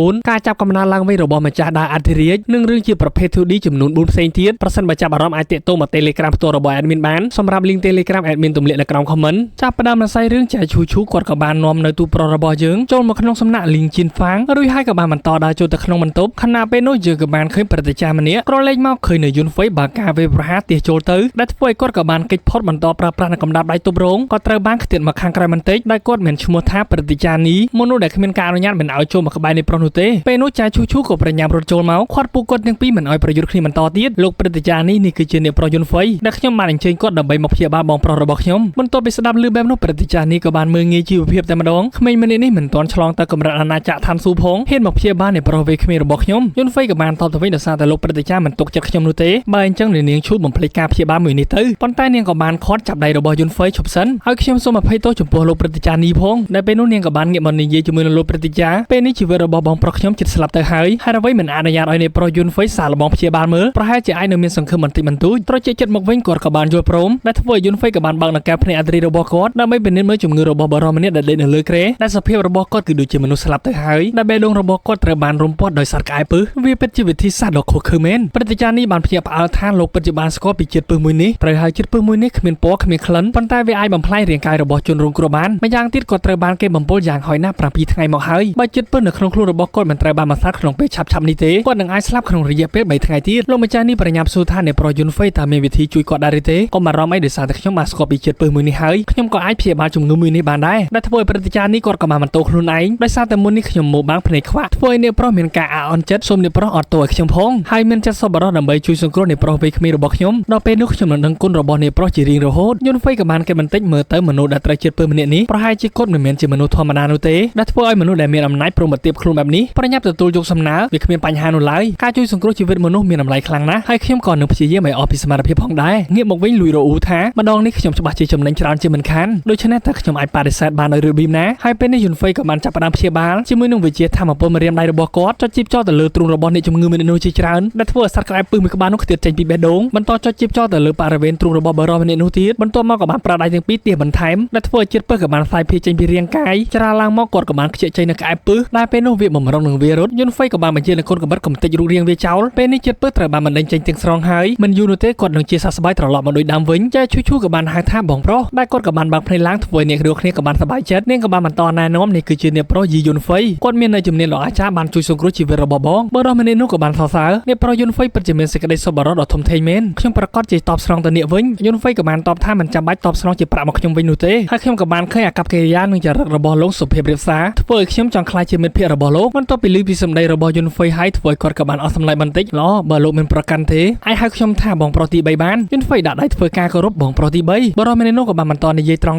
ខ្ញុំបានឃើញជំនាញពេលដ៏ពូកែរបស់អ្នកតើចាប់អារម្មណ៍ទេក្នុងការស្វែងរកទ្រព្យសម្បត្តិនៅក្នុងទីក្រុងអធិរាជខ្ញុំក៏មានទំនាក់ទំនងខ្លះៗនៅទីនោះផងដែរយុនហ្វៃមិនគិតច្រើនដាក់ដៃធ្វើការគោរពម្ដងទៀតអរគុណបងប្រុសទី3ចំពោះបញ្ហានៅថ្ងៃខាងមុខចូលយើងពិភាក្សាគ្នានៅពេលក្រោយល្អជាងបានមិនអីនោះទេបើចាប់អារម្មណ៍ចាំនិយាយគ្នានៅពេលក្រោយនេះអាចមករកខ្ញុំនៅពេលណាក៏បានយុនហ្វៃក៏បានដាក់ដៃធ្វើការគោរពលាដោយសារតែពេលនេះខ្ញុំមានរឿងជាច្រើនដែលត្រូវធ្វើដោយចែឈូឈូក៏បានជួលដំណើរមកដល់ខាងក្រៅយុនហ្វៃសូមលោកជួយលាករឿងដែលព្យាបាលបងប្រុសរបស់ខ្ញុំជាអាចកំបាំងផងគាត់ក៏បានយល់ព្រមដកនៅថ្នាំមួយដបនេះខ្ញុំបានរៀបចំសម្រាប់នាងលេបវារយៈពេល1ខែវានឹងជួយធ្វើឲ្យជំងឺរ៉ាំរ៉ៃរបស់នាងជាសះស្បើយទាំងស្រុងចែឈូឈូក៏បានទទួលយកទុកយុនហ្វៃខ្ញុំមិនដឹងជាត្រូវអរគុណអ្នកដោយរបៀបណានោះទេស្របពេលនោះនាងក៏បាននឹកឃើញឲ្យយុនហ្វៃប្រយ័ត្នខ្លួនពីគ្រូសាស្ត្រទាំង3នៅក្នុងការប្រកួតថ្ងៃខាងមុខដោយសារតែពួកគេបានរួមដៃ ដៃគ្នាដើម្បីប្រឆាំងជាមួយនឹងគ្រូសានេះយុនហ្វៃមិនមានការភ័យខ្លាចអ្វីនោះទេក៏មិនរំអីនៅក្នុងថ្ងៃការប្រកួតខ្ញុំពិតជានឹងបង្រៀនមេរៀនមួយដល់ពួកគេជាមិនខានក្រឡេកមកវិមានរបស់គ្រូសាឈិនដែលពួកលោកម្ចាស់ត្រកូលគ្រូសាធំទាំង3កំពុងតែសប្បាយរីករាយក្នុងការទស្សនារបាំរបស់ស្រីស្អាតលោកម្ចាស់ឈិនក៏បានលើកមួយពេញឲ្យទៅស៊ូសៀនដែលគឺជាមេក្រុមឃាតករស៊ីឈ្នួលក៏មិនរំអីលោកម្ចាស់ឈិនចាប់តាំងពីកូនចៅទាំង6នាក់របស់ខ្ញុំធ្វើសកម្មភាពពួកគេច្បាស់ជាចាត់ការសម្រាប់យុនហ្វៃបានជាមិនខានលោកម្ចាស់ឈិនក៏បានសប្បាយចិត្តគេឈ្មោះរបស់ស្ដេចខ្មោចឃាតករទាំង6អ្នកណាក៏ទទួលស្គាល់យ៉ាងច្បាស់ដែរថាពួកគេធ្វើការមិនដែលបរាជ័យនោះទេ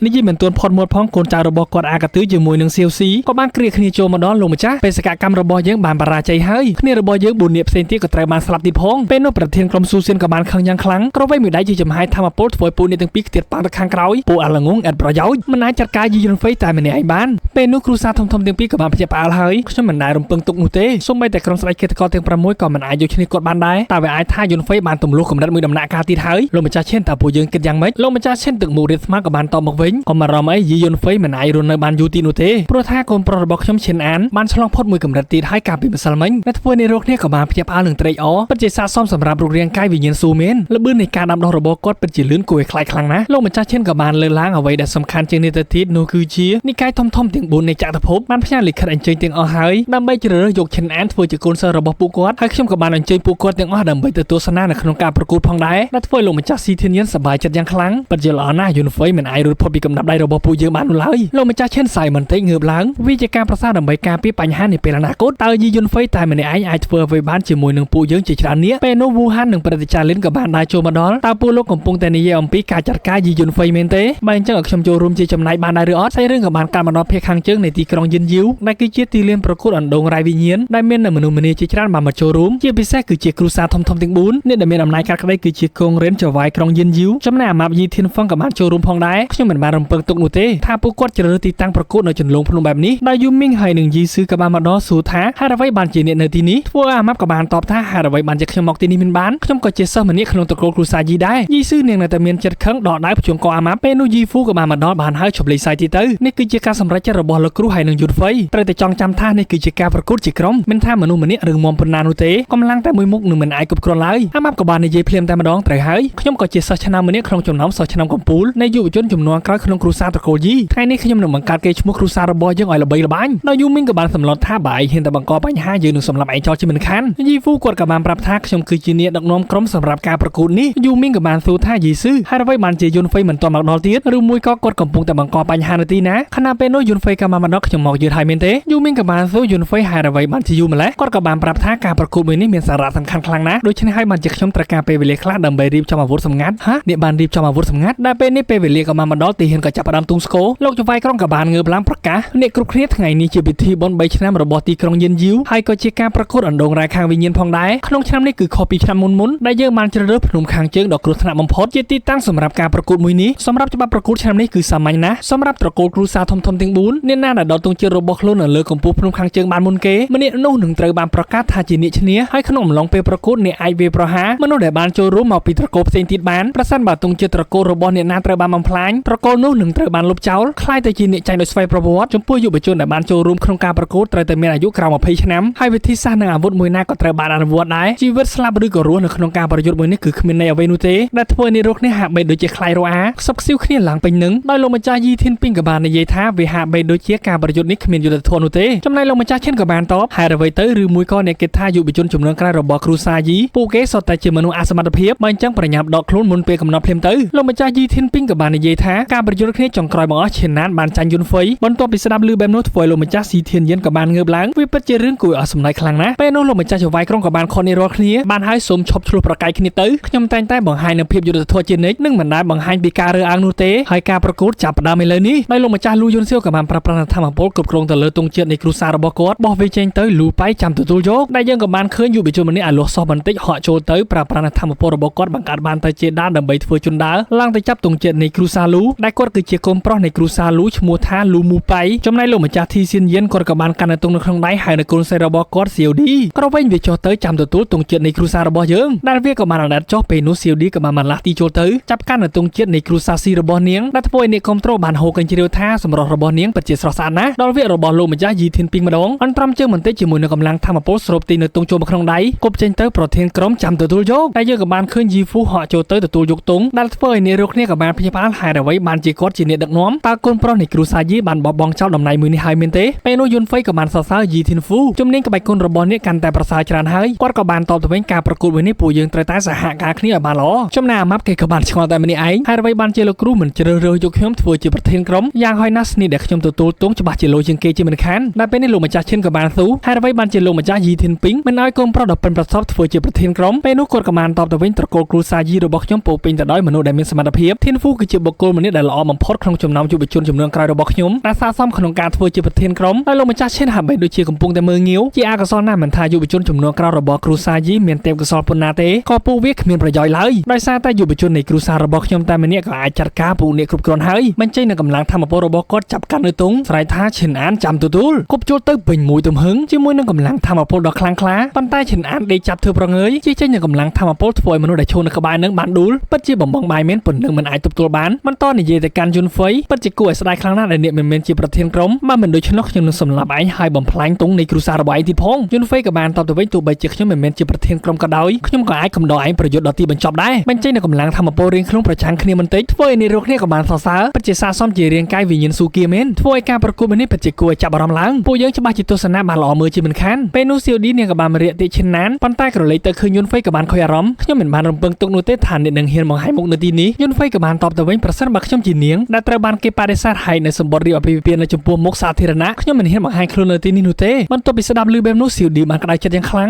ងល្អចាំមើលខ្ញុំនឹងបំផ្លាញគេឈ្មោះរបស់គ្រូសាយីឯងទាំងស្រុងយុនហ្វៃពេលនោះបដូរទឹកមុខភ្លាមៗតែម្ដងដោយសារតែបានឃើញគូស្នេហ៍របស់គាត់ដែលគឺជាស្រីស្អាតលូឈីងស្របពេលគ្នាផងដែរចាយឈូឈូក៏បានមកដល់យុនហ្វៃខ្ញុំនៅទីនេះដើម្បីលើកទឹកចិត្តអ្នកយុនហ្វៃក៏បានដើរចូលទៅបំបុកស្មារបស់សៀវឌីឌឹបខណៈពេលនោះមូប៉ៃក៏បានរត់ចូលមកនិយាយជាមួយនឹងសៀវឌីហាក់បីដូចជាគាត់បានលួចស្រឡាញ់នាងឡើងអឹមអ៊ីនតែម្ដងប៉ុន្តែនាងមិនខ្វល់ជាមួយនឹងគាត់នោះទេដោយសារតែអារម្មណ៍មិនសូវល្អសៀវឌីកុំខឹងអីមិនយូរប៉ុន្មានទេខ្ញុំនឹងសងសឹកឲ្យនាងជាមិនខានប៉ុន្តែនាងនៅតែមិនខ្វល់ដើរចេញទៅហើយពេលនេះយើងក៏បានឃើញភ្ញៀវកិត្តិយសពីរនាក់ទៀតដែលគឺជាសៀវអឺកំពុងតែជិះលើស្មារបស់ឈូមូកាន់នៅផ្លែពោតធ្វើជាមេក្រូប្រកាសថាលោកគ្រូយុនហ្វៃរបស់ខ្ញុំគឺជាអ្នកឈ្នះដោយសារតែគាត់ប្រយុទ្ធមិនដែលចាញ់ឈិនអាននោះទេគេឈ្មោះរបស់គាត់ល្បីល្បាញពីពេញក្រុងយិនយីវលោកគ្រូយុនហ្វៃរបស់ខ្ញុំត្រូវតែឈ្នះហ៊ូហ៊ូដែលពេលនេះការប្រកួតជាចាប់ផ្ដើមយុវជនទាំង4ក្រុមកំពុងតែឈរមើលធានហ្វូគាត់ក៏បានពិភាក្សាជាមួយនឹងយុនហ្វៃចាប់ពីទីនេះដល់កំពូលភ្នំវាបែងចែកជា3ផ្នែកផ្នែកទី1គឺជាជ្រោះដែកជ្រវាក់នៅខាងមុខទី2ព្រៃបុរាណចាប់ពីជើងដល់កណ្ដាលភ្នំហើយទី3ច្រាំងថ្មចោតពីកណ្ដាលដល់កំពូលចំណែកជ្រោះខ្សែចង្វាក់ដែកមាន4ខ្សែនៅពេលដែលមាននរណាម្នាក់បើការវាប្រហារភ្លាមវានឹងងាយស្រួលក្នុងការធ្លាក់ចូលទៅក្នុងជ្រោះដែលជ្រៅបំផុតតាមគំនិតរបស់ខ្ញុំពួកយើងត្រូវតែបែងចែកជា2ក្រុមយុនហ្វៃក៏បានសរសើរពិតជាគិតបានត្រឹមត្រូវណាស់ពុកពិតជាបានជ្រើសយកអ្នកធ្វើជាប្រធានក្រុមមិនខុសមែនពេលនោះលោកចវាយក្រុងក៏បានប្រកាសការប្រកួតនឹងចាប់ផ្ដើមជាផ្លូវការហើយដែលធ្វើឲ្យក្រុមទាំង3ក៏បានសម្រុកចូលម្